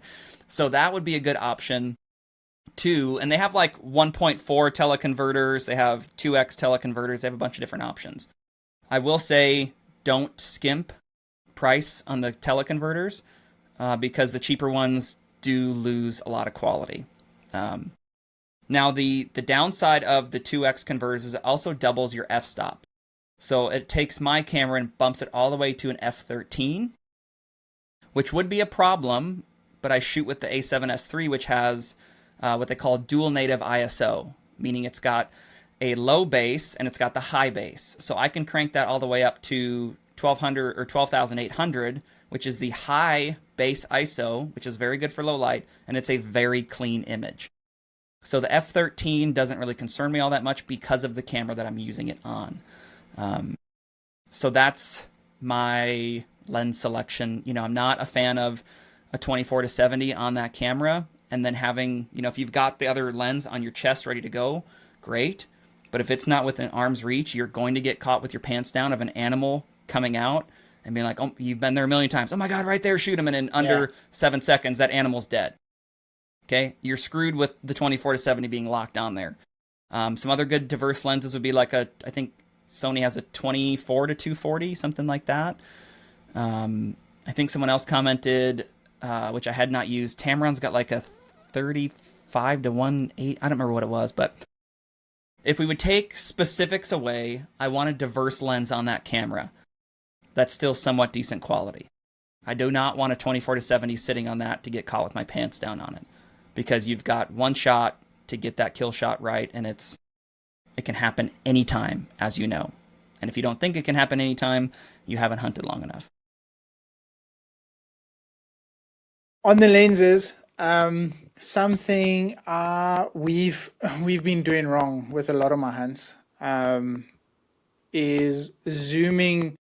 So I do a lot of archery at the moment, and one of the coolest things is, especially like in post-production, when you edit, is slowing the footage down. Yeah. And actually watching the trajectory of the arrow fly and then penetrate the animal slowly. We haven't been able to capture that. And now I remember when I filmed, I was a professional hunter and I was filming for Tom Miranda when he did the Black Wildebeest with me. Cool. And he always used to say to me, only zoom in 30%, he can do everything else post-production. And it never really worked for me. It hasn't worked for me. So just a tip, I would like you to maybe elaborate on this. What can I do to get that nice trajectory of the arrow and, you know, slow penetration and all that sort of stuff? What camera are you using right now? The Sony FX30. And then with the lens is my 70 to 200 Tamron lens. Yeah, no problem. Okay, so that slow trajectory of that arrow all has to do with your frame rate at the time of the kill shot. So, you know, the whole thing of like filming it in 24, or are you guys doing 25 there, or are you doing normal 24 frames, 30 frames, or are you doing some other international 25, spec to it? Yeah, 25. Yeah. So I don't know on that end, like, if you said, Nick, how do we do that today? Well, you have the FX3 or FX30? 30. 30, FX30. okay. I don't know the specs on that one. But the kill shots that they can get that are usually recorded at a higher frame rate. So, you know, if I know the kill's about to come, I'll switch to 4K 120, and then I'll start filming in that frame rate, because then in post-production, you convert that frame rate back to, for me personally, 24 frames, and that's how you end up getting that slow-mo with it. So you're never going to get that cool, crisp slow-mo if you recorded it in 25 frames and then go in like Premiere Pro and, you know, drag it out and slow it down 1,000%. It's just never going to look good because it wasn't filmed at a high frame rate. So Those cool epic ones where you see, the bullet tracer and the arrow going with the lighted nock. Those are all filmed at, you know, 240 frames a second, 120 frames a second, or 60 frames a second. I would recommend 120 or higher to And get then that zooming crisp. in as much as you can on the animal. Yeah, it kind of depends. I mean, I don't. If the animal takes up a third, maybe even a half, but it kind of depends because I hate losing it at the impact. If it goes in and hits them, and then all of a sudden I'm too punched in and they like run out of frame, I don't really like losing the animal like that. So I like framing it where there may be half of the screen, something like that. I don't want to be super, super punched in. Now, if it's like a certain look I'm going for, where like I want to just watch this arrow bury into him and there's like a different goal to the kill shot. Maybe we're focused on the arrow brand or, the bullet impact. And yeah, I might zoom in more. But a lot of the times, you're anticipating that animal running as soon as they get hit, and it can happen really fast, obviously. So I don't zoom in super, super far where they're like the entire screen. I might make sure they're like half the screen, 3/4. So I have a little bit of leeway room when they run that I can keep them in the frame. Okay. Or if they're close enough, if it's archery and they're like 30 yards, sometimes that over the shoulders, so much fun. Where you can get the hunter in the foreground, like the old, Jim Shockey kill shot style. The hunter's in the foreground, Yeah. the animal's here, you're back here. You can see that arrow come out of the foreground of the hunter's bow, whatever, and then hit the animal. Those are like the best ones you can possibly get, and sometimes the hardest to capture. But if you can do it, do it. How much how much does good footage make a difference? You said something earlier like just put stuff out there and just are we sometimes as hunters, especially myself, like I said, I want to capture it in a certain way. Do we not overthink things sometimes, and instead of just actually just filming the whole hunt and trying not to complicate things too much? I mean, I'm sure you pretty much the same, but it's because it's your profession. You're very critical on how Yeah. things get shot, how the story is getting told. But are we just not overthinking the process, and we should just go with the flow type far? I have a couple thoughts on this. One is I've been there plenty of times where you put out this like beautiful cinematic story, this beautiful film. You put it out to the world, and it does like okay. And then you've got some guy's hunt that he filmed on a damn cell phone that's 15 minutes long, and he just smoking the views on it and crushing it. And you're like, why am I working so hard to do this? Why do I have all this professional gear when half the time the cell phone footage is getting more views? And I think that's one way to look at it. May not be the best way, but I also think it depends on the show, because there's a lot of shows out there that want the look and aesthetic and the cinematic style. Like, we're going to tell a cinematic story, and that's how we need to shoot it for the show. And then you've got the ones that are like, just film what happens. We're going to have fun. It's a fun show. There's no pressure. And then like, we're going to put it out. So if I had to pick, I like the cinematic better. I like the storytelling better. I like building almost a mini movie out of it versus the ones that, you may not try as hard on. I'm almost stressful at the ones that we're not trying hard on. Like, if their show is a very loose style and they don't want it produced at all, it like makes me anxious because it's like, man, we're missing this, or we should have went and redid this. And they're like, no, we're good. Just keep going. And you're like, whew, it's tough. So I think it just depends on what the final product is, right? Like, what's the goal of the film, which a lot of people don't think about. They think, oh, I'm just going to go film a hunt, and we could wing it. But what's the end goal with the film? Is it just to show your buddies? Is it to get hunting clients down in South Africa? Is it to attract sponsors and partnerships? Like, nobody thinks ahead to the final day you drop it what the point of the film is. Is it your own personal story that you just want to get out? Like, what's the goal? Work backwards from that, and that's how you should shoot the project. And then who's your audience? Is your audience a high-end hunter that pays $10,000 plus for a hunt, his guns, whatever? Or is he a guy that's hunted a tree stand his whole life, sitting in the Midwest that, had a normal job his whole career and retired and just likes going out in the woods? Who are we talking to? Who do we want to resonate with? Something people don't think about ever, usually, before a film starts. Yeah. I've got a question on that, but before we get into it, before we Yeah, go for it, ask man. that Yeah. question, just getting back to the gear, audio. But yeah, is that what we were talking about? Audio. What?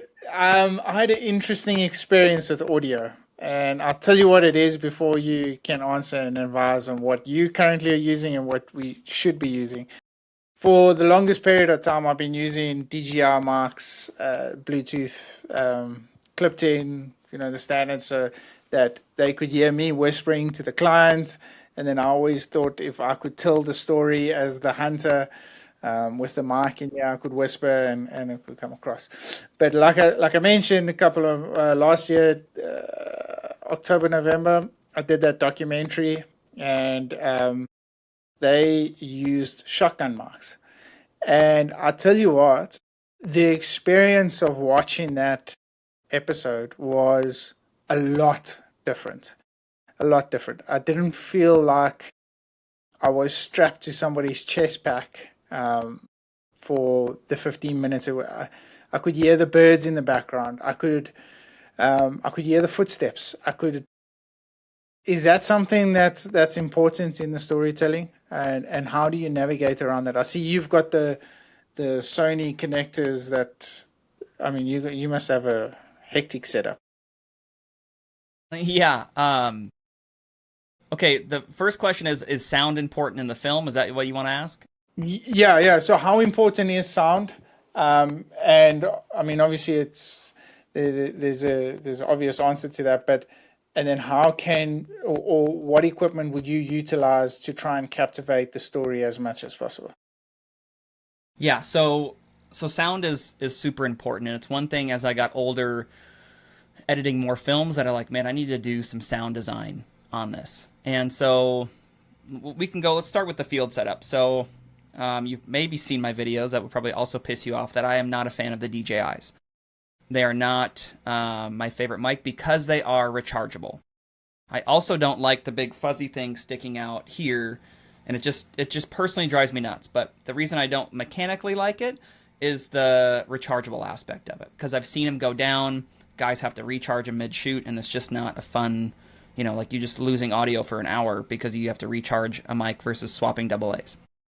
So my setup is to go into like a mirrorless camera like you have, is I have a audio preamp. And what that preamp does... So what this preamp does is the XLRs... So this sits on top of my camera. And what the preamp does is the XLR mics that I run, which are the Sony UWP, UPW wireless mics, they actually click into the XLR inputs here, okay? And then on this side, you've got all your settings and adjustments. So you've got, which line do you want? Do you want channel 1 only? Do you want channel 1 and 2? You've got your attenuation, your low-cut filter, all that fun stuff. But what this allows me to do is take a line out of this, run it directly into the mic input of my camera, and now I have just successfully hooked up XLR mics to my mirrorless or DSLR camera, which allows me to run professional mics, good sounding mics, and AA style mics to that camera that isn't really equipped to do that. So it's called an audio preamp. This one's the Tascam CA-XLR2D, it's called. And so that's part one to running professional mics for the DSLR, which a lot of guys struggle with. Part two to that is, do you run wireless lavs? Do you run a shotgun? What does that setup look like?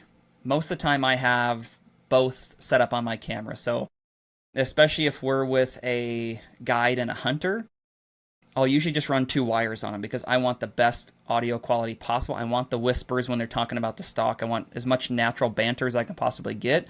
And me standing 10 feet away with a shotgun mic, I'm going to miss it, especially the whispers. That's the main reason you put the lavs on them.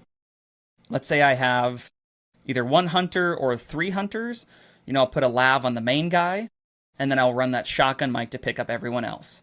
And one piece of advice I didn't take for many years is I didn't buy a quality shotgun mic, and I wasted years not doing that. And I would highly recommend spending that $700, $800, $900 plus to get a quality shotgun mic, because it's insane what they can do. So that's my audio setup in the field.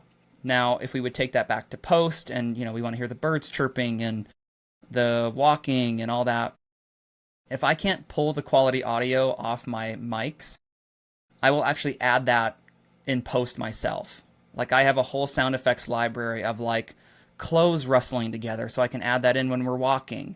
I have a bunch of different footstep pacing that I can add in there underneath. I have different Is that ambient stuff sound you for recorded yourself? some of it, but some of it's just off sound effect libraries too.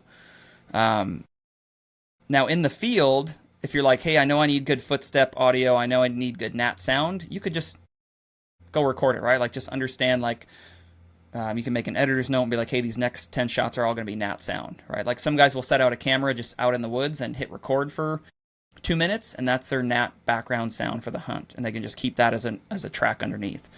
But I like to try to build out the sound more and more customly as I've gotten into higher end films. I like, adding in the footsteps a little bit, adding in birds chirping, adding in that kind of wind background-ish a little bit if it's blowing, and try to just match what's going on. And you don't realize how important it is until you add it in and you can like immerse yourself. I think that's a big part of it, is sound helps you immerse yourself, right? It's one of our senses. And so if one of our senses isn't activated while we're watching it, it's not as immersive for us, because we're, hearing other things going on, or we're maybe paying attention to something else. But if you can hear what you think the hunter hears and be in that moment, it's a lot more present for the viewer, you could call it. There's so much, yeah, there's so much value out of that I'm trying to dissect it, because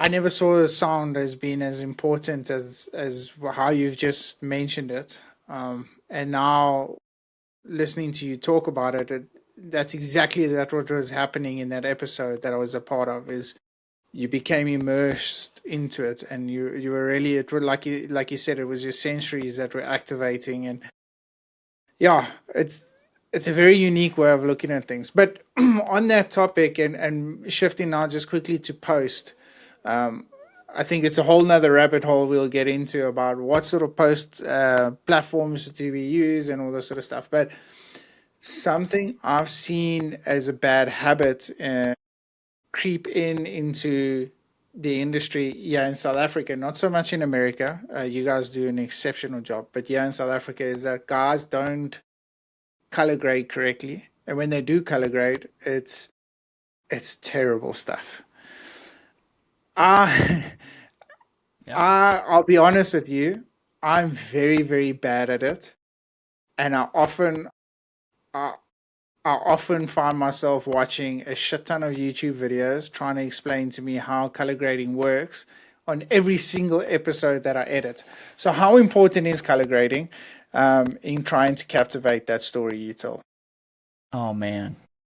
Again, think of it. It's another sense, your eyes, right? And like, Yeah. think of like, I don't even know how to explain this correctly. Like, you ever just show up in like a hotel or a restaurant and you're like, man, I don't even know why I like this place, but like, this is a really nice place.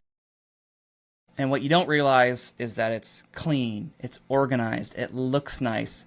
Like, it's not sloppy, right? Like, you don't even know why you like it, but when you walk into that, or like a gas station or something, like, this is a really nice place, and you're like, I don't even know why that is. People are doing that constantly throughout the day. They're doing it while they watch your film. Like, they don't even realize why they think the shot is so pretty or beautiful. It might be a sunset, but like, if you film a sunset on a cheap camcorder versus a high-end mirrorless camera, like, there's two different sensations you're looking at there. So color to me is extremely important. And are you recording, what color profile on the FX30 are you recording in? S-Log 3, Yeah. if Okay. that's what you're talking about. Yeah. Uh-huh. Yeah. Yep. So yeah, log footage guys really struggle with.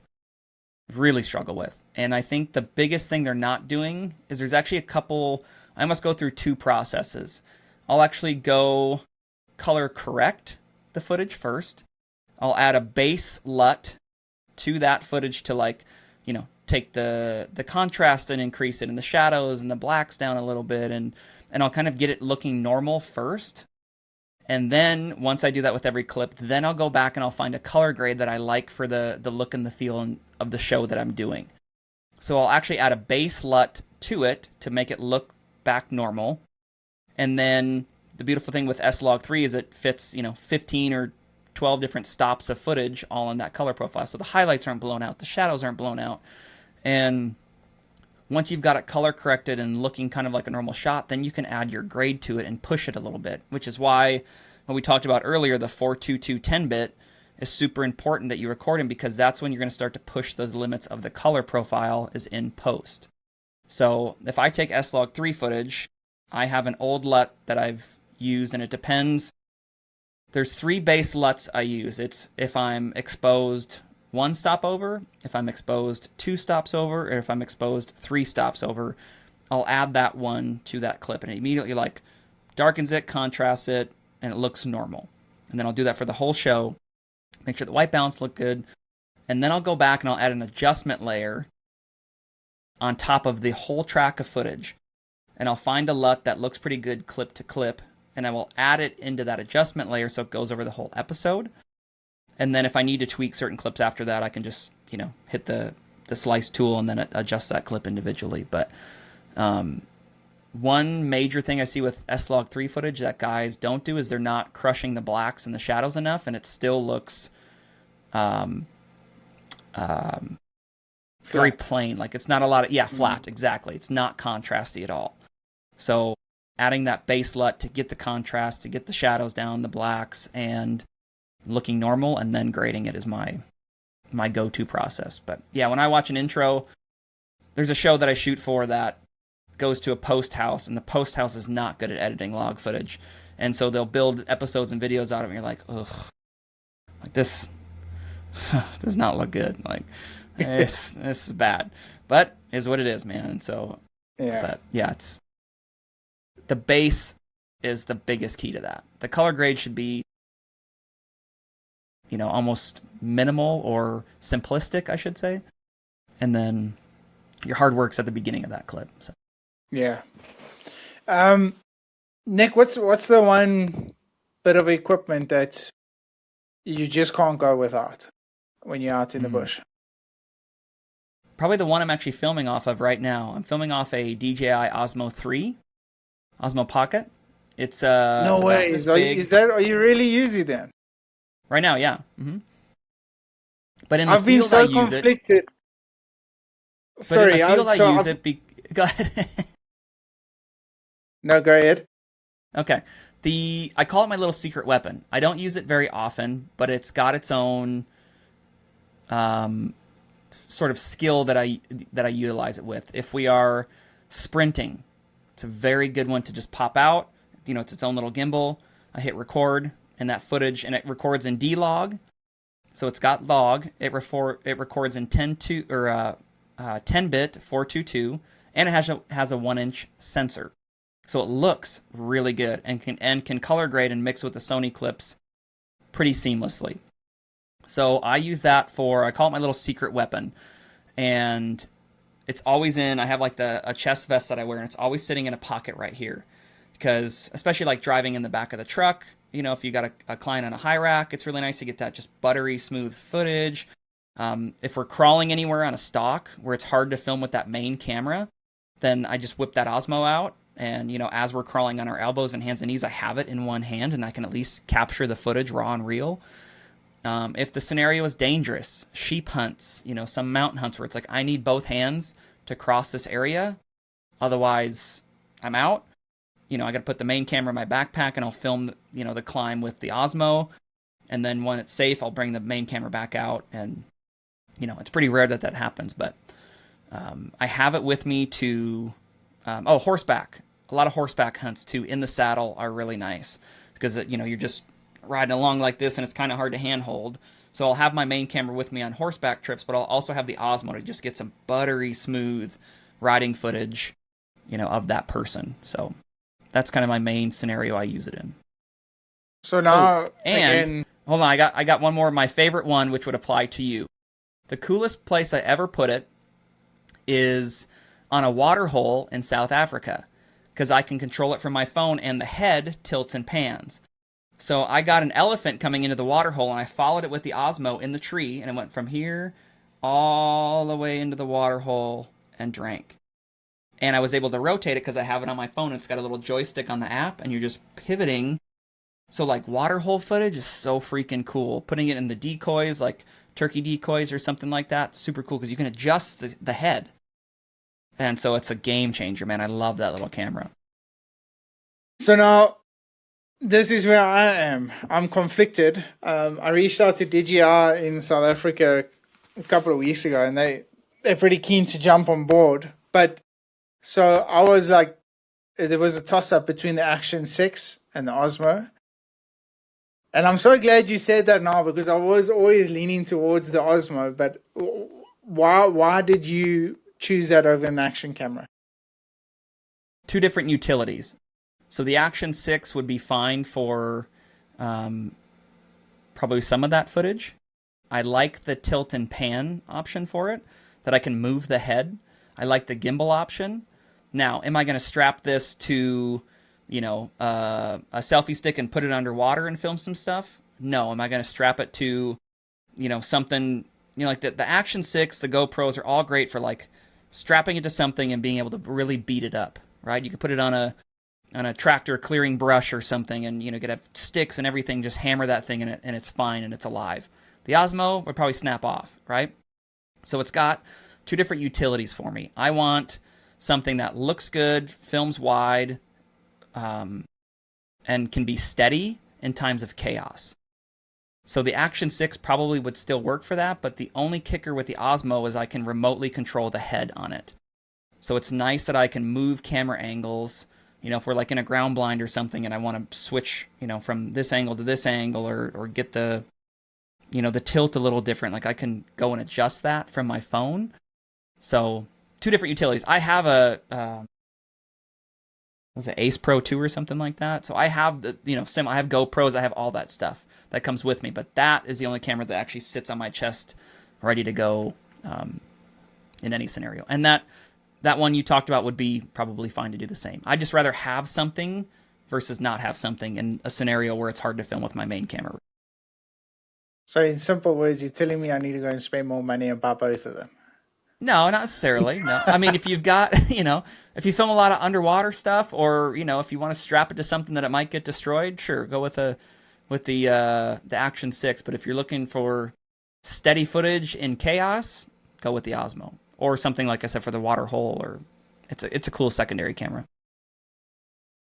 Nick, something that came up in one of the questions you answered a little bit earlier, and I had it down here and I was going to ask you the question, but seems that you guys are a lot more used to and working with companies that side. I'm trying to find the right way to word this question, but for the longest period of time, I realized that you need some sort of, maybe not financial, but some sort of support from brands, right? Going forward in your career. And the easiest way to do that is to promote them on your social media and through some of the video footage you do, because that's very valuable to brands. Is there a way, as I want to say as a filmmaker, but I also want to say as a professional hunter, and let's use the word, I hate the word influencer, but let's use the word influencer in the hunting space. Is there a particular way that you can go about doing so without devaluing yourself? And what I mean by devaluing yourself is that I did a lot of footage on brands for no cost whatsoever, and then advertised for them on my social media, and only to realize that I did myself more harm than anything else. So is there a way, is there a process to approaching brands that can help you on your hunting expeditions going forward? This is a tough one. I remember a conversation with the marketing director of one of the major rifle scope companies, and he says that he gets hit up 50 plus emails a day, people asking for sponsorships. So I think what you need to do now more than ever is you need to provide more value than anyone else in the marketplace. And that might be doing more free work for them to start. You know, if you don't want to post it on your own page, send it to them directly.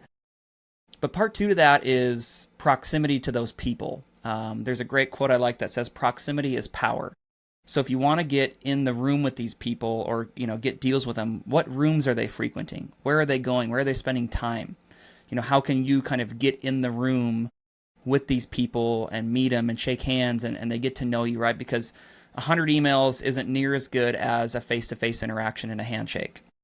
Now, you being where you're at, you probably don't want to hear that as the news, but it's just so convoluted these days.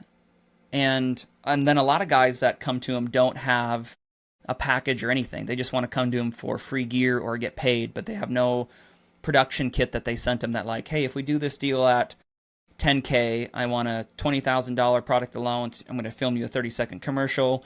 You're going to get 10 social spots. You're going to get a feature in our next film. You're going to get, right? Like, they just want to be sponsored by it, which is a horrible approach because all you're doing is going in and asking for something as a self-serving person versus trying to provide value for them first to kind of prove yourself. But it's cutthroat, man. And I think the easiest way now is to get in the rooms with those people and try to make relationships and get to know them. And like for camera guys specifically, I always preach going to the trade shows, going to conservation banquets, you know, buy the dinner tickets, sit across from people you don't know, because you never know who you're sitting across from, and these face-to-face interactions, what they can lead to. Like I said, the in-person handshake is worth more than 100 cold emails. Doesn't mean that the emails don't work. Of course they do. But there's a right way and a wrong way to approach it. And now with people having such easy access to the companies to email them wanting stuff, it's way harder to set yourself apart on that. It's probably not the answer you wanted, but what I'm telling you is you need to think outside the box and you need to set yourself apart. And you being another hunting show that just wants a cooler sponsor or a rifle sponsor isn't going to cut it anymore. You either have a relationship or your show needs to be way different with a different story and a different message that resonates with their ideal customer. With that being said, we've seen it evolve over the time about a lot of these outdoor companies. Kuyu is a big one. You mentioned Kuyu. There's a couple of others. They call it pro staff or field staff or ambassadors. All these sort of things. They got these fancy ways of labeling these individuals, and all you're essentially doing is getting a 20% discount off of a product that's exactly. marketed or marked up by 120% anyway. So, but with that being said, is that a shift you've seen, especially in the film industry, where you're getting more of these hunters to come out and actually help them promote themselves to get, you know, click this link and get 20% off, and then the hunter gets the commission or whatever it is? Are you seeing more of that happen in the filming side of things? What's happening now with the industry is the TV show money is being spent elsewhere. So a lot of the old OG TV shows, you know, they're getting cut year after year and money's getting taken away from them. And then these businesses are going to the, you know, affiliate programs or the pro staff, right? And so they're taking what they could spend $50,000 on a TV show sponsorship, and they're taking that money and giving it to people who will do social work for little to no money. They're doing it for maybe the quote-unquote influencer side, but when they start sponsoring influencers, the influencers are now acting almost like a production company because, like you said, okay, they send you product, now we have to do sponsor shoots with this, and instead of spending, you know, 100K on an agency to go out and do all this content, now they're almost like the influencers are acting as a video production and media company to produce content for them at a rate they could never pay a full-blown agency to do that. And that is this massive shift of taking TV show dollars, going to the social world, spreading that out, and then even worse for the industry, which is, I mean, it's fine. I really don't judge however they want to do it because people are happy when people are happy. It is what it is. People are stoked to get a free set of camo from QU if they do 3 pieces of content for them, 4 pieces, right? If you've got 50,000 followers and QU's like, hey, we'll send you, you know, $5,000 in QU if you do, 10 different videos for us, blah, blah, blah. Like, why wouldn't the business do that? Why wouldn't QU do that, spread that out to all these other people versus put their eggs in one basket on a TV show that really that side is kind of dying down anyways. So it's almost like the influencer market is now a video production market with a face to it. It's kind of how it's going now. It's very interesting, but it's an easier buy for the companies because they're not, spending $50,000 on a TV show that may or may not be producing it. And it's extremely tough to track the analytics coming off a TV show. Unless you have on a checkout form, what TV show did you hear about us from? And you had list every single one you're a part of, you're never going to track it. They've got, of course, like the back end website tracking if they came from your website. But most TV show host websites suck or they don't have one. And so they're going into a place where they can now track the analytics. They can track their ad spend. Was this person a good one to actually, put money behind? Did they move the needle for us? And it's, more lines in the water across the industry. And through my eyes, that's what's happening because I get brought out on shoots to shoot all these products and then deliver it to them. So they might get a $10,000 contract or a $20,000 contract to shoot, 5 tech videos and a commercial. Oh my God, if you hired a full-blown production company to do that, it'd be 50, 60,000 plus. You basically just got a 70% discounted production company to go out and shoot cool stuff with a face people are familiar with. So, or part 2 of that, to make my ramble even longer, they're partnering with actual camera guys and video production companies to promote the stuff. So I've had companies reach out, they'll send a gun.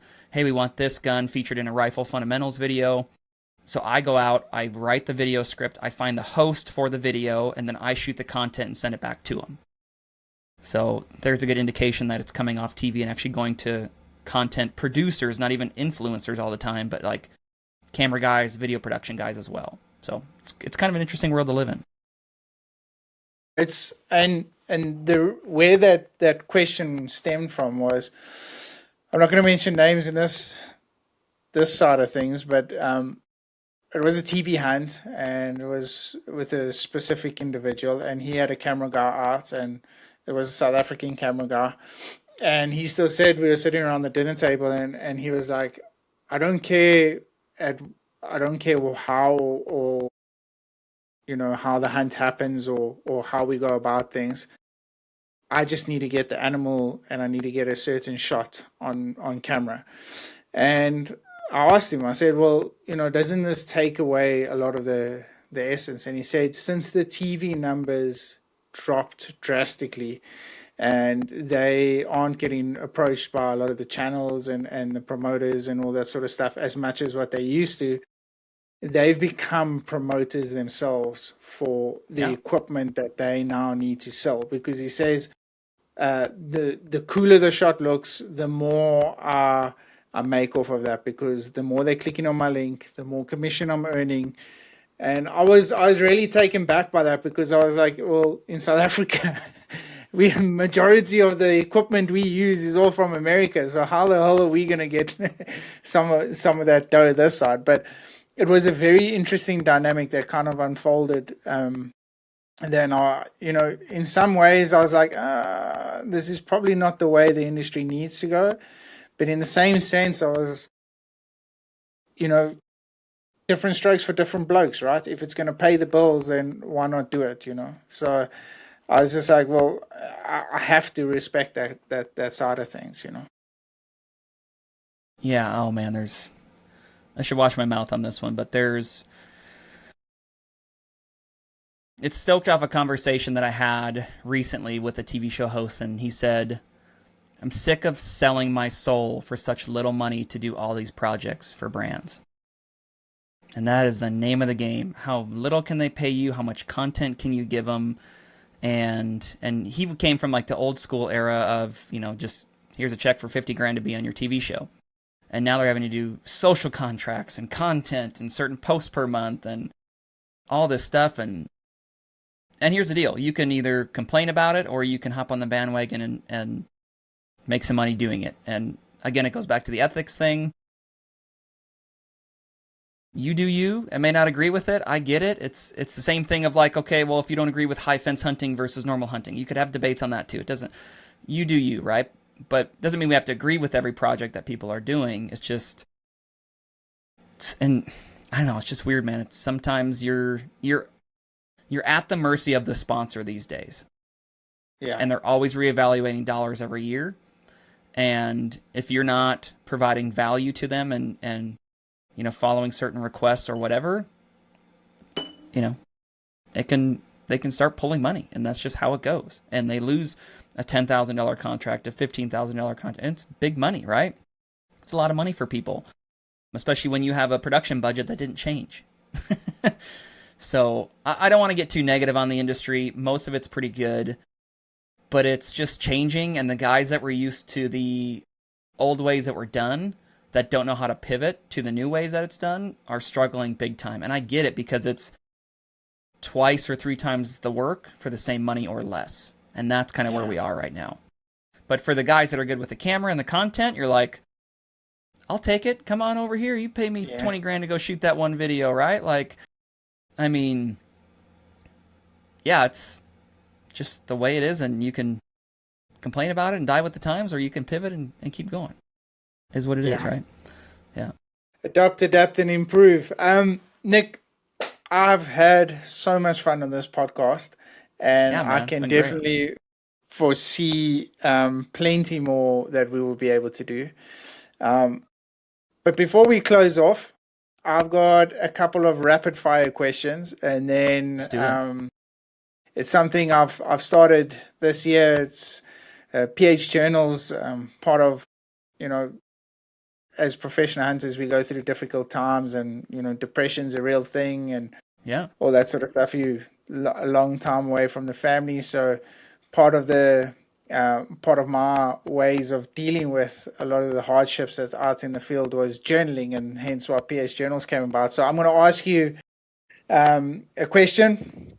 I would like you to answer it, and then obviously when the show's over, I will send you a message and you can ask a question for the next guest. But before we do that, I love it. Let's jump into the rapid fire questions here. And I am going to kick it off. Bow or rifle? Film or hunt? Film. Sony or Canon?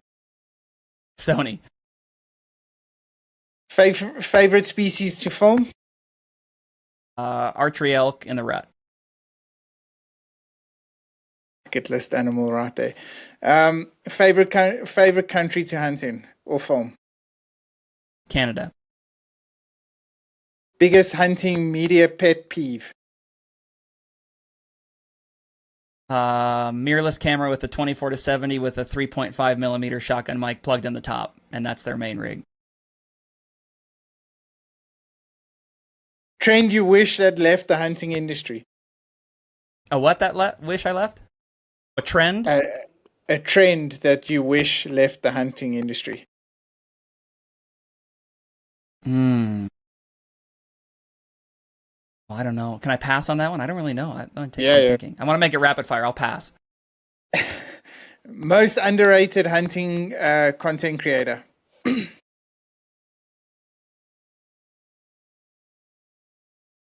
The okayest hunter. Okayest hunter. The okayest hunter. Dream hunt to film?